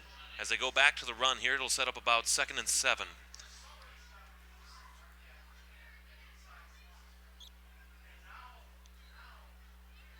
Quickly back come the Polars. Steckler lines up to go under center. 2 in the backfield with him. 1 lined up out to the left. Steckler, handoff to Odeyemi. Looks like he's not going to break any tackles there. He might lost a couple. They'll spot the ball at the 22, setting up 3rd and long. And once again, this running attack just isn't working for the Polars. No, and another great tackle by John Egger. I mean, what can you say? He's having a whale of a game and brings him down in a 3rd and 9 now for the Polars. And suddenly their offense hasn't looked too electric either. So you got to see what they dial up here. You might have some one-on-one coverage on the outside here with good news. Maybe they take a shot his way. Yeah, they'll keep it conservative, Alex. Moa Cha up the middle. Might have got back to the original yard of scrimmage, but nothing doing once again for the Polars, and they'll have to punt as the offensive frustrations continue to mount. Yep, Pioneer defense doing their job yet again, and it's just almost looked like a completely different offense for the last quarter and a half for the home North Polars team, Alex. There's not a lot of confidence there. So the Pioneers look to get another punt. Kennedy takes a couple of steps back to his own 48, and Steckler stands on his 5. The punt comes high, end over end, as Kennedy moves to field it at the 48, and the same thing happens. Ball's out, and looks like it'll be held on by the Pioneers. Yeah, I'm not sure if he signaled fair catch or not, but they kind of let him catch that ball. He took a hit again, but if he didn't signal, then all's fair on that one because he did contact it. But very fortunate bounce to the other Pioneer, and could have been a big turnover at midfield for the Polars, and disaster averted for the Pioneers. More great starting field position for Hill Murray as they move left to right across your screen. Hauser out of the gun, 2 to the left, 2 to the right. The handoff up the middle. He's got a hole. He's going to break a couple of tackles. He's down to the 38. A nice little run there by the punter/kicker. That's number 9, Harrison Rust.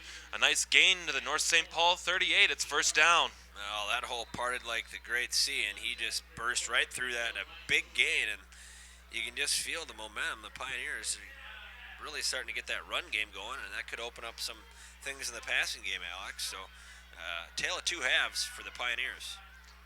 Shotgun set. Hauser gets a snap, looks to the left side, has a man open. Pass completed there. That's a nice another catch by 81, Eric Cody, as he gets out to about the 20 or 33-yard line, rather. Another good first down play, keeps the ball moving. Yeah, and now they're mixing it up. See, that's exactly what happens when you get some of those nice chunk runs and some good quick passes.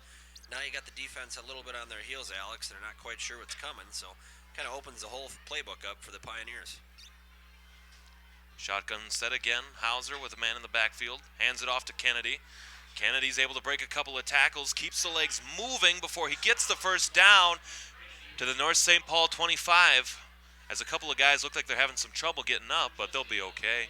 First down for the Pioneers. Yeah, some real hard running there from Patrick Kennedy. And another first down for the Pioneers. Strong run. First and 10 from the North St. Paul 26, 3:30 to go. Third quarter tied at 14. Hauser, shotgun set, gets a snap, hands it off again. Kennedy cuts back out to the right side, gets a pile with him, but he won't get much further than that. The ball will be spotted at 22 on a nice little run on first down, sets up second down. Yeah, it looked like he was going to get to that edge, but closed off quickly and very nicely by that Polar defense. Cut it back inside. Looking about maybe a gain of 3 there, Alex, maybe 4. But nonetheless, positive yardage again on first down for the Pioneers. Second and 6, 2 up here for the Pioneers. Looks like the Polars will continue to run in their base set. Not really sure of anything that the Pioneers are doing offensively. As the quarterback sends a man in motion, handoff again to Kennedy.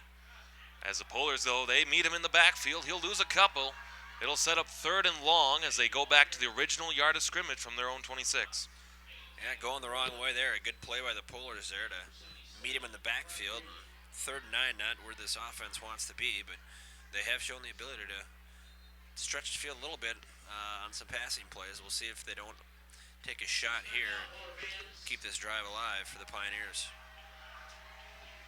Third and 10 from the North St. Paul 26. Hauser out of the shotgun, gets the snap, looks to his left, puts it up deep. Cody's open. Hey! Oh, what's the call?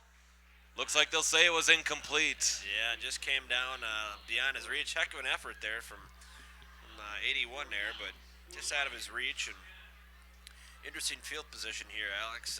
Might be going for it here on 4th and 9, I'd imagine. The 26-yard line. We'll see what they dial up here. Pioneers will line up to go for it here. 4th and 10. As Hauser out of the shotgun, 2 to each side of him. And looks, Hauser throws, and it's over the hands. He looked like he was intending for Ethan Fox on the right side, but it was just a little bit too far over his head, and the Pioneers will turn it over on downs. Yeah, a little surprised. Looked like there was some movement on that Polar defensive line. Might have been offsides, but obviously they didn't quite come across, and turnover on downs with just under 2 minutes to go in this third quarter. It's been an awfully tight second half. Well, you start to wonder, if one team does get the lead, how do they start playing the field position battle? Absolutely something to watch. You got it. So a new drive for the Polars. It'll be 1st and 10. Steckler sends a man in motion, gives a handoff to Odiyemi, gets a couple yards up the middle to the 28 of their North St. Paul Polars. They'll set up second and manageable.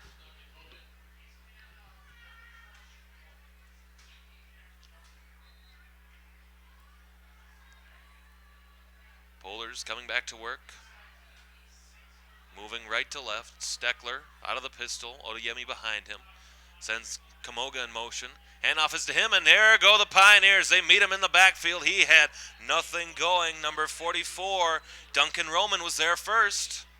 Absolutely nothing there. And looking at third and long again for the Polars as they got an injured man down on the field. Don't like to see that at all, Alex. I believe that's Ken Kamoga down for the second time in this game. Looks like he's grabbing the hamstring on his left leg. You definitely don't like to see that. No, and he keeps favoring that right forearm wrist area too. I'm not sure if that's the same thing or he's got a couple different stingers going on, but if he's dinged up like that, you're going to want to get him off, make sure he's all right. You don't make anything worse. Looks like he's able to walk off the field under his own power. It'll be 3rd and 10 for the Polars from their own 25-yard line, following the run for loss, as the Pioneer defense has started to assert their dominance here over the Polars. Steckler gets a snap, bubble screen again to Capego. Capego hits to the 30. He's met by a number of Pioneers, and a flag comes in late. He gets to the 32, but we'll wait on the call. Luke, any idea? No, I'm not sure. It looked like it might have been an okay hit. And, if they're going to call that a high hit to the helmet or something, he's not a defenseless receiver, so I don't know. Awfully late on the flag, considering the ref who threw the flag was right there when the contact occurred. So, maybe someone came in late onto the pile, personal foul, but looks like a hit to the head. Yeah, they're calling helmet to helmet, which I don't know if I can argue with that. It seemed like an awfully late flag for that call. Well, unfortunately, they don't agree with us, and they'll move the ball. They keep moving it. Looks like they'll spot it at the North St. Paul 47. 1st and 10 for the Polars as they look to regain the lead here. 47 seconds to go, third quarter. Yeah, fresh set of downs here, Alex. Big opportunity for the Polars. As Steckler in the pistol, gets the snap, fakes the handoff, rolls to his right, throws over the middle. It's incomplete. Intended for Chimo Acha there. But another drop pass by the Polars at 2nd and 10. Yeah, just behind him. I think it was a catchable ball. Would have been a heck of a catch, but thrown a little behind him. And 2nd and 10 here. Polars definitely want to try to start getting some yardage where, they could make it 2nd and 3rd manageable. And this half, they haven't really been able to do that. Joe Donovan replaces Good News Capego in the slot on the left side. Steckler hands the ball off, gets to the 50, and he'll get brought down. Looked very loose with the ball as he was going. That's 21. Again, Ryan DeMuth. But either way, it sets up 2nd and 6. Yeah, that came up awfully high, but fortunate to hang on to it. Good job hanging on to it by the back there. And actually, we're going to be looking at a 3rd and 7 here, Alex. And big play for both sides here. 3rd and 7, Steckler under center. Gives it to, looks like Odeyemi, and he's going to go backwards again. The run on 3rd down doesn't quite work. The Pioneers push back into the backfield, and that'll be a loss on 3rd down. Yeah, it's the big senior, 44, Duncan Roman, making a heck of a play. And 4th and 9 now. And do the Polars dare go for it at midfield here? I think that's pretty risky with the way their offense has been going. I think you kick it away and you make Hill go, 60, 70 yards down the field. I agree. The field position game has gone significantly in Hill Murray's favor ever since that first quarter, and that's allowed them to tie this game up. Yeah, I think if you're the Polars, you try to play into that, maybe get some of that field position back, get your D go to work, and then see if you can't start getting that field position battle going into the 4th quarter. Well, that's the end of the 3rd quarter. Speaking of the end of the quarter, it's the end of the 3rd quarter, tied at 14. We'll be right back here. Thank you for joining us this evening on TV 19 Sports.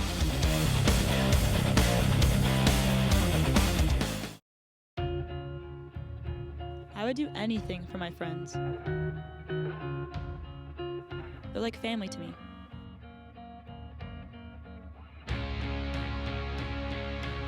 Sometimes saying no can be scary.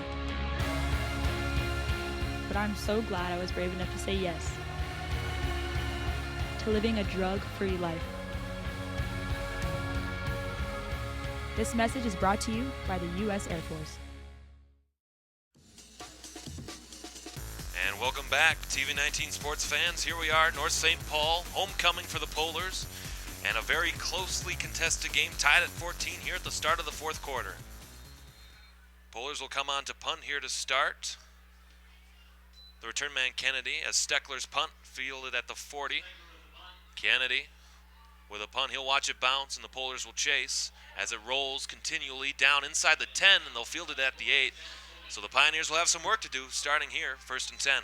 Yeah, real nice punt there, and Polars maybe getting that field position back in their favor. Nice bounce on the punt, and you said it, Alex. Pioneers got some work to do here if they want to get some points on the board to start off this very pivotal 4th quarter.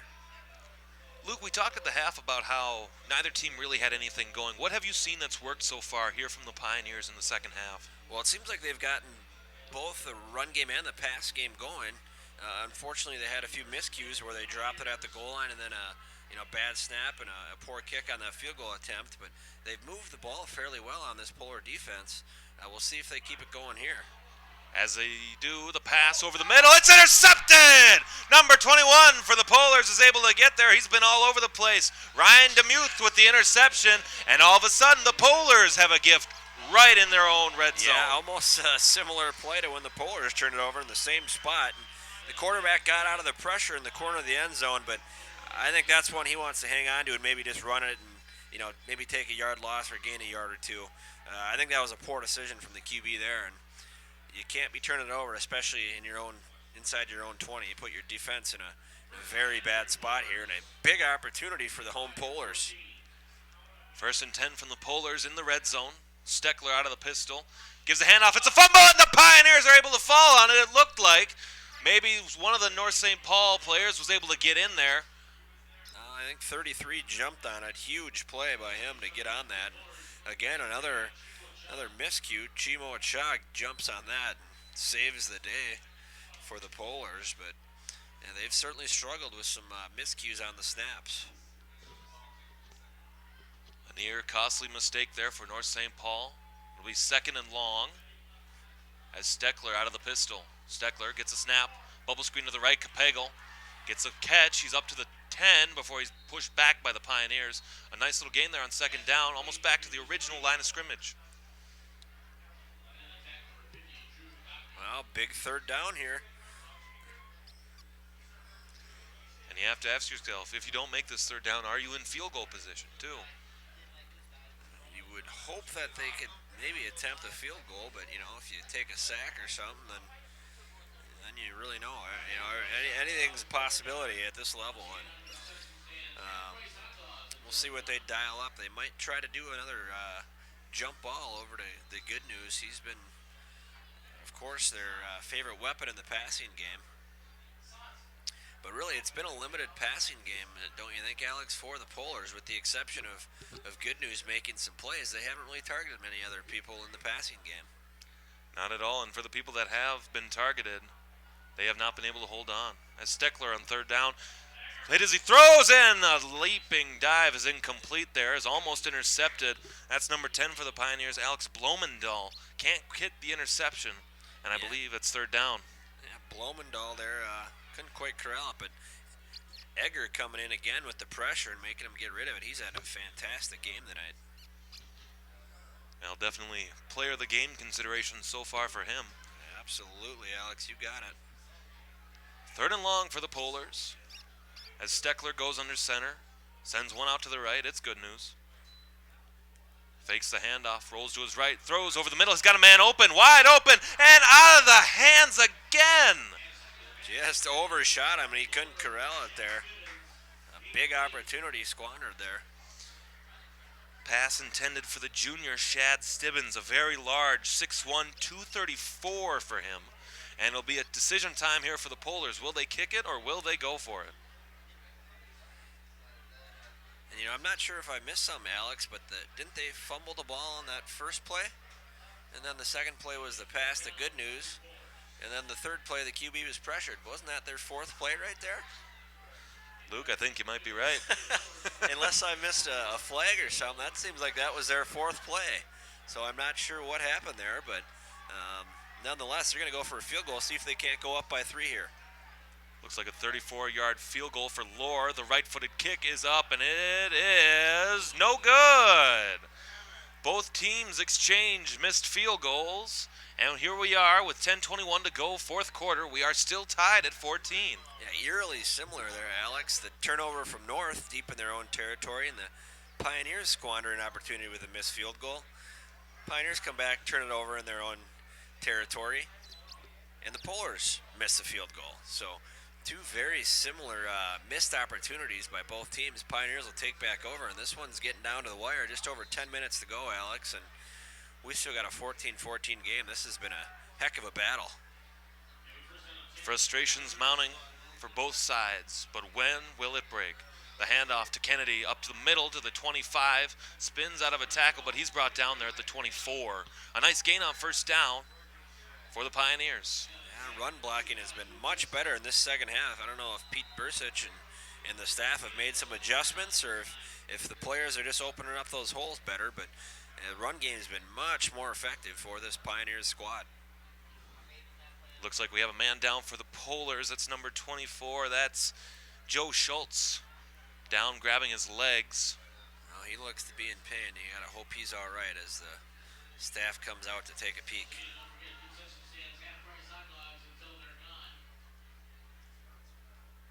Well, we'll cut away for a moment here as they tend to the player. 10:07 to go here, fourth quarter. Tied at 14. We'll be right back on TV 19. I see my friends out there getting waves. It's like, it's hard. It was a surprise to me when they told me I had MS. It's like, you sure? Well, this is a virtual reality rig, and this is going to allow Steve to see and experience the waves that I ride. Put that on your head. Whoa.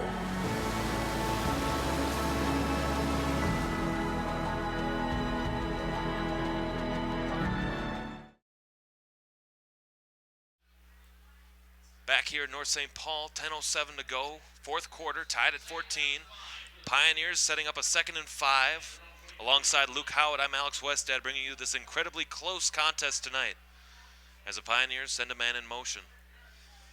Snap comes, hand off to Kennedy, able to keep moving, and it looks like he'll be brought down there at about the 28-yard line. That'll set up a 3rd and 1.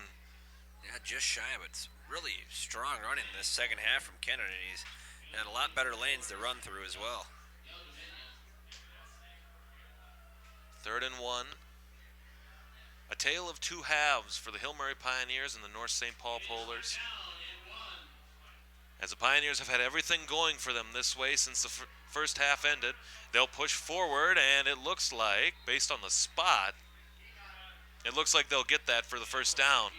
Oh yeah, that QB sneak's been very effective for the Pioneers on those 3rd and shorts. And Trent Hauser, the senior, nice job finding a little room and skirting through there for a first down. The Pioneers get a little more breathing room, and who knows, maybe they put together a long drive here to cap one off. But it has been a tale of two halves. You said it, Alex, and we've had a heck of a ball game on this beautiful evening in North St. Paul. Hauser gets the handoff. He's met in the backfield. Harrison Rust can't go anywhere, and that's the big man. That's number 77. That's Mark Braley getting in the backfield for a tackle for loss. Yeah, Braley and Kubatau, it's both right there, and you could see as soon as it was handed off, he knew he wasn't going anywhere, and they shut that down awfully quick. And Pioneers now looking at 2nd and long. Hauser looks under center and I formation behind him, one on each side.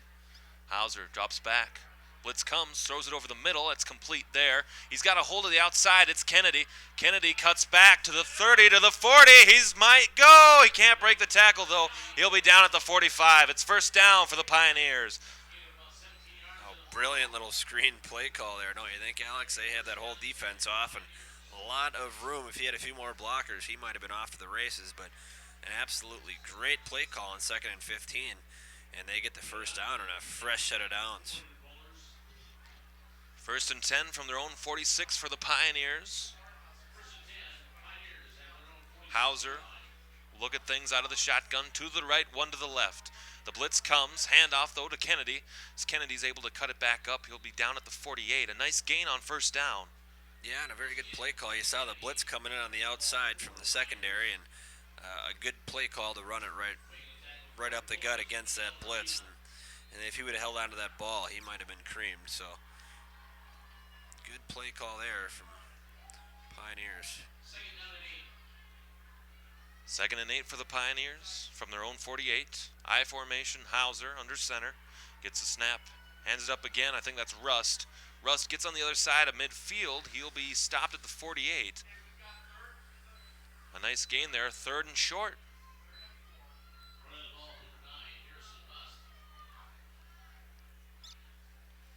Big 3rd and 4 here, Alex. Any ideas?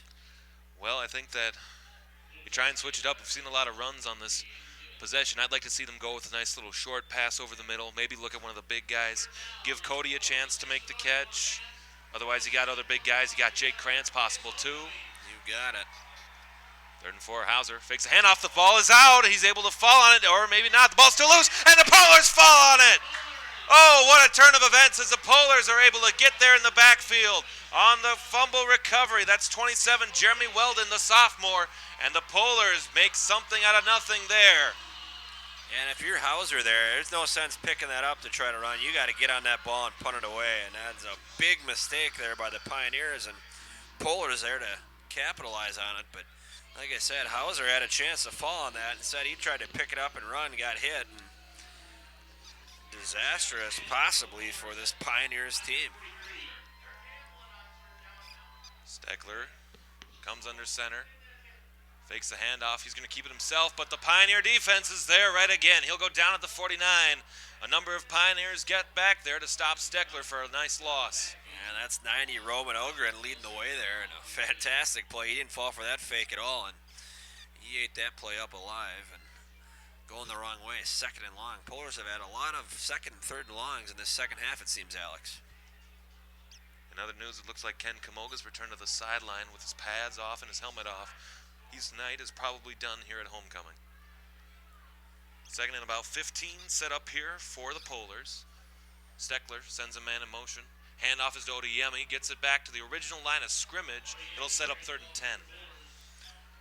And you know, Odeyemi really started out hot in that first half, Alex, and the Pioneers defense has done a great job on him since. A 3rd and long situation. Great starting field position for the Polars off of that forced fumble. A lot of mistakes for both teams tonight, but a close game here. 14-14, 5.5 to go. Handoff is to Odeyemi. Breaks a couple of tackles. He gets to the 38 of the Hill Murray Pioneers, but he won't get any further. It'll be 4th down. Yeah, maybe 4 or 5 to go here. Are they going to go for it, or are they going to punt it away and play the field position game? What do you think, Alex? Well, I'd like to see them punt it here. I think that's a safe thing. Maybe try and get the punt to go out of the sideline and pin them deep. Yeah, I got to agree with you. I think that makes sense. You play that field position game and you make Hill Murray go 80, 90 yards down the field with the way your defense has been playing. But looks like they're going to line up to go for it here, Alex. Pretty gutsy call. Steckler, I formation, fakes the handoff, rolls to his left. Steckler throwing downfield, got a man open. He might go to the 20. He's going to go down to the 15, and he stopped there. A gutsy call on 4th down pays off as Ryan DeMuth gets the 1st down completion, and the Polars will move the chains. I really like the call, design on that call there, Alex, rolling him out and getting that receiver coming across with him. He finds him, and nice little connection. A huge play with under 5 minutes to go in a tie ball game. 1st and 10 from the Polars from the Hill Murray 14. Steckler out of the pistol, one man behind him, sends a man in motion, hands it off to Cha. Cha out to the 15. He might have an edge. A flag comes in. He's pushed out of bounds before he's out at the 3-yard line. We'll wait and see what the laundry on the field is, but an outstanding gain there on 1st down nonetheless. Yeah, I think the Pioneers had that sealed up pretty well, and I think there's going to be a holding. I think that's coming back. If that guy didn't make the hold, he doesn't have that gap on the right side there. We'll see what they call. That's what I saw, Alex. Looks like you're right, Luke. A holding on the Pioneers. Or not the Pioneers, rather the Polars, excuse me. Yeah, that's a big penalty. That sets them back to, looking at possibly 1st and goal, and now they're moving back the wrong way 10 yards, and it's going to be 1st and long. We got a Pioneer down on the field here, Alex. Looks like number 9, Harrison Rust. We've seen him kicking, we've seen him running, we've seen him on defense tonight, but it looks like he's down. Hopefully that won't be anything too significant, as it looks like the trainers come out. 4:21 to go here, 4th quarter, still tied at 14. Polars moving the ball well.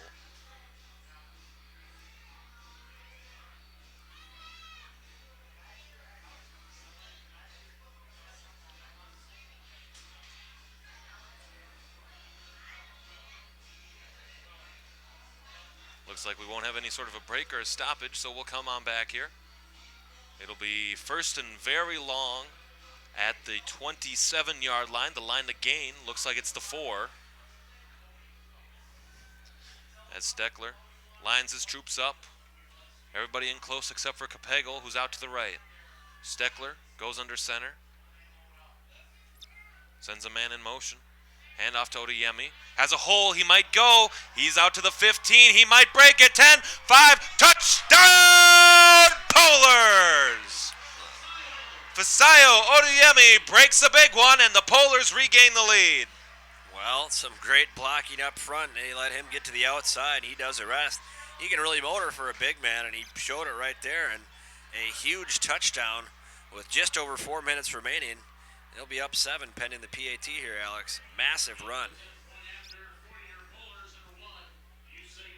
Using Lore on to try the extra point. He's 2 for 2 tonight. One missed field goal, though. As Lore, the right-footed kicker. The snap is up, and the kick is good. 4:13 to go here, fourth quarter. Our new score reads North St. Paul Polars 21, Hill Murray Pioneers 14. So, Luke, with just over 4 minutes left to go, what do you expect to see out of the Pioneers here on their next drive? Well, I would imagine, Alex, they're going to try to keep it balanced, and you're going to have to take a few shots, drive that ball down the field. You know, not a lot of time left. You got 4 minutes, and you know, you can't be risking going 3 and out and punting away, and then maybe getting the ball back with a minute left, because this, as we've seen, is not a huge explosive play offense. So they're going to need to put together an efficient drive here, and I'd imagine you'll see some mix-ups with some, you know, they've ran the ball well, and that's opened up the pass game a bit, but you can't hold anything back now, 4 minutes to go, and you need a touchdown. Field goal ain't going to do you any good anyways, so they're going to have to get down the field. Maybe they can spark it with a good kick return here. We'll see. The team lines up to kick. Lore, the right-footed kick. High, breaking to the outside. Looks like it'll roll, and it'll go out of bounds. The illegal kick will be called, and the Pioneers will set up 1st and 10 at their own 40. Well, that certainly helps. I mean, that is a big no-no. That's twice now that the Polars have kicked the kickoff out of bounds, giving the Pioneers great field position, and that's really one thing you can't afford. It's not like the Pioneers' return game has been burning by any means, so I'm not sure why they keep angling those kicks over to the sidelines, and that could cost them in the end. That's a big mistake there by the Polars kicker. 1st and 10 from the Hill Murray 35 for the Pioneers. Hauser out of the shotgun. They look to pass. 2 left, 2 right. Hauser gets the snap, hand off to Kennedy. Hits the line, but he'll go down right there. Gain of 1. He'll set up 2nd and 9. Do you like that play call on 1st down? You know, I'm not sure. I guess if you have good blocking there, sure, it's nice, but nothing doing. And I think you need to stretch it out, start going to those 3-4 wide receiver sets, and try to take some, 8-10 yard passes and see if you can't get something moving down the field a little more. I don't think you can stay conservative with that run game at this point. Hauser looks to pass, looks near side, he has a man open, it's Cody, but what defense there by number 14. Joe Donovan with a great tip, sets up a 2nd and 8. Well, it looked like he had Cody for a huge play, possibly a touchdown, because he's behind and that safety comes, and you said it, Donovan with a fantastic play, leaving his feet to bat that one down, but play was there for the taking, and just a fantastic defensive effort there. Looks like substitutions here on 3rd down as Yo Domena comes out of the game. He's replaced by 55, Vontez Hubbard, as it's 3rd down for the Pioneers. Shotgun set. Hauser gets the snap. Blitz comes, he won't avoid it, and down he goes. The defense for the Polars has finally awoken from their hibernation. A 4th down upcoming for the Pioneers. And that's the sophomore Jeremy Weldon coming in and makes a heck of a play, and we're looking at 4th and a mile for the Pioneers. Certainly not the drive they wanted. They got 3 timeouts. Do you punt here, Alex? What do you think? Well, I think you have to consider how your defense has been going in the second half. They've been stopping them fairly well, but the bad field position and the bad turnovers just haven't been able to help. Looks like we'll have a whistle here and a timeout called, I believe. Well, see, I think that's awfully interesting, and I think now you have to go for it. If you're going to punt it away, then you keep your 3 timeouts so you can get the ball back, and now you burned one of those timeouts to discuss what you're going to do. I don't know if I like that there. Yeah, Luke, I think I agree with you. At that point, I'd just stick with what your game plan is and see what happens. Absolutely.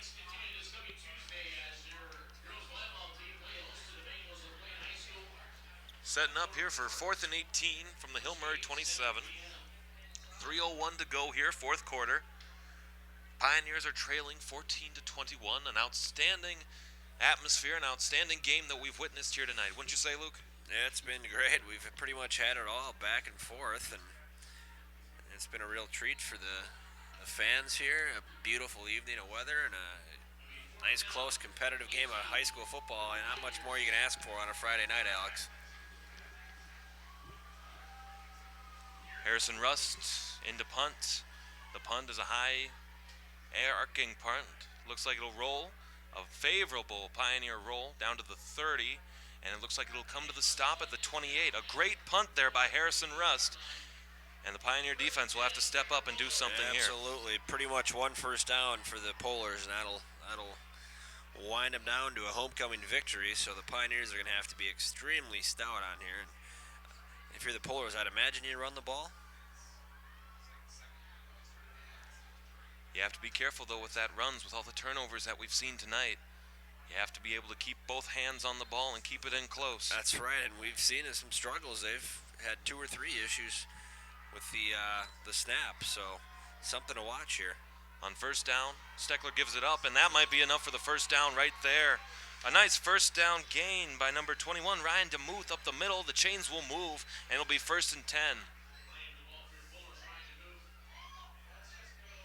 Yeah, that is big, and just saying we're going to put our line against your D-line, and we're going to win, and they just did it. And, timeout Pioneers, but that's a huge first down, and not looking too good for the visiting team. Steckler under center again, one to the left. Handoff again to DeMuth.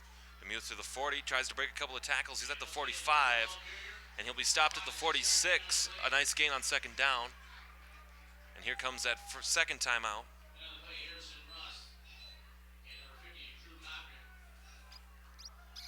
As the Pioneers will take it, look to get as much of the clock as they can.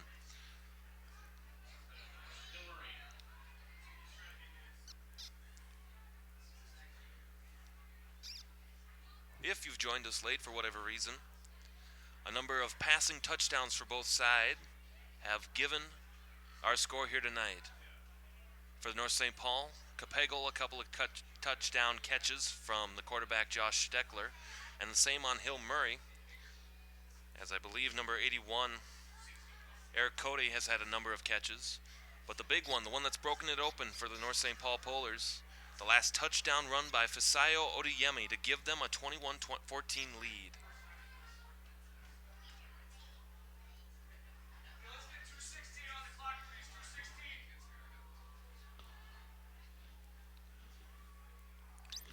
Yeah, it's been a surprisingly close game here, and it could have really either way. You know, you look at some missed opportunities. Pioneers had that drop at the goal line, and then they missed the field goal, and Polars had the same thing happen and missed the field goal. So it's been quite the up and down roller coaster game, but it's been a fun one to watch tonight here, Alex. Second down and 3. Steckler the handoff to Odiyemi, breaks a couple of tackles. He keeps moving, keeps those legs churning. He's across midfield to the 45. That's a first down for the North St. Paul Polars, and that should pretty much wrap this one up. Yeah, that's fitting. Give it to the big man here to essentially put the icing on the cake after he runs in the go-ahead touchdown early in the 4th there. So looking pretty good for the Polars to get their first win in front of this homecoming crowd. A couple of substitutions defensively for Hill Murray, as Steckler under center gets a ball off to DeMuth. He goes into the backfield, breaks a tackle, but he's met there by a number of Pioneers. It looks like he'll be down at his own 46. That'll be 2nd and long. Yeah, at this point, really, the only thing you can't do is fumble that ball. You got to make sure you got that thing held on to extremely tight, because the Pioneers are going to be coming for that ball. I can guarantee you that. That's just about the only thing that could sway this game from a victory for the Polars. Pioneers expend their final timeout. They have none remaining, with $1:44 to go here in the 4th quarter. Second down. If you're the defensive coordinator for the Pioneers, what kind of things would you dial up here in this instance? Oh, I think you almost have to bring just an all-out run blitz, bring the whole thing, and see if maybe you can't knife through there during the exchange of the handoff. You know, I mean, really, you can't hold anything back, and yeah, you got to bring the whole house and hope that you can get through that line as they're handing off and blow something up, get that ball flying in the air, and maybe you jump on it. Who knows? Looks pretty grim, but at this point, I think that's what you got to do if you're the Pioneers. You bring everything up to that line and hey, if they're willing to throw it, go ahead. But that's what I'm thinking here. But Polars are in a pretty darn good spot here to get their first W of the year. 2nd and 18. Handoff goes to Odeyemi again. Gets a couple. Clock will run. It'll be 3rd down and about 16, 17. And we'll look to see a run here again on 3rd down. Yeah, Hillmurray now all out of timeouts, Alex. So if they do get the ball back, what are we looking at? Maybe 20 or 30 seconds? Not a whole lot, especially with this offense. I don't see them having any Hail Mary 60-yard bombs. Or even worse, if you're North St. Paul, some sort of a lateral play down the field. Yeah, get the band down the field, huh? And up the middle again, that's Odeyemi. Gets to the 45 before he's brought down there. And the clock will continue to run. It'll set up 4th down.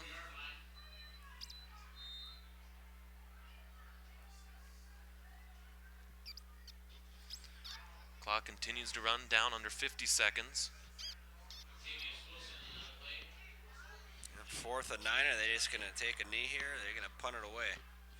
And if you're Hillmurray here, you're talking about what do you dial up? You got to bring everything. I got to be honest, I don't even know why Hill's putting a guy back there. I think you bring absolutely the entire house of cards and you go for some kind of block. But, North with a much different, more traditional punting formation that, as opposed to what we saw at Hill, it was very unique. I never seen anything like that, but it's going to be hard to get to that punter with him being back good 15 yards.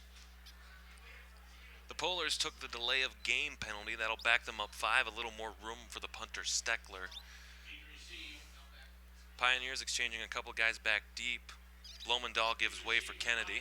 And Kennedy, we've seen, is dangerous. He's had some awfully nice runs tonight, but he's going to need to save his best for last for the Pioneers, got to hope. Steckler's punt is high, not very deep. Kennedy fields it at the 20. Cuts to his left. Breaks a couple of tackles. He's out to the 30 before he's spun down. 14 seconds left for the Hillmurray Pioneers. That looked interesting for a minute there, Alex. He had a little bit of daylight, but the Pioneers did bring the whole house to try to block that, so obviously there wasn't much for blocking back there. Too many Polar special teamers there to bring him down. And maybe you got 1 or 2 plays here, but that's just about it. That should probably wrap it up, and unless we got some kind of a miracle here in North St. Paul. We'll have a timeout here by the Polars as they look to discuss things defensively now, having seen the offensive setup for the Pioneers. Luke, if you had to pick one player on either side to be player of the game tonight, who do you think you'd go for?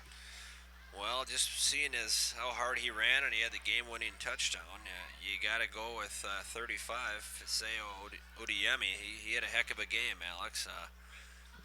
Power runner, huge run, a 20-yard scamper to put him up 21-14 in the 4th quarter. And I think he'd have to be the player of the game. But, there were some great plays both ways. I think if you're going with Hillmurray, Egger had a heck of a ball game. He was all over the place, and he was creating havoc in the run game, sacks. A lot of good players tonight, Alex. How about you? Well, I think I agree with you with Odeyemi, but again, we have to look at who scored the touchdowns. I think Josh Steckler and Good News Capego have been outstandingly good for their team so far, putting them on the scoreboard early and giving them a lead. And I think that I'd have to give some considerable consideration for them as well. Yeah, absolutely. They had a heck of a game. 2 touchdowns for Good News. You said it. So definitely spreading the wealth around the night and an all-around team effort for the Polars. Hauser looks, it's intercepted! There he goes! That's Joe Donovan again, taking it to the house! Joe Donovan with the touchdown reception. A flag is on the field, but this should count. Yeah, and you always see it at all levels, and I don't really understand why you run into the end zone untouched and do a cartwheel. I really don't. Absolutely meaningless, but a huge play by Donovan nonetheless. All you're doing there is maybe risking a stupid injury to do a somersault. I don't get that, but that's a fitting way to seal the deal here on homecoming, Alex. Return for a touchdown, and that's just it's a fitting end for this homecoming crowd, something to cheer about. Pioneers, what can you say? They gave them all they had. They fought their butts off tonight, but just not quite enough. And the Polars, with their first victory of the season, it would certainly appear here, Alex. Well, it certainly looks like that. 5 seconds to go. It looks like the officials did not count the touchdown because of the penalty. It'll be 21-14 with 5 seconds to go.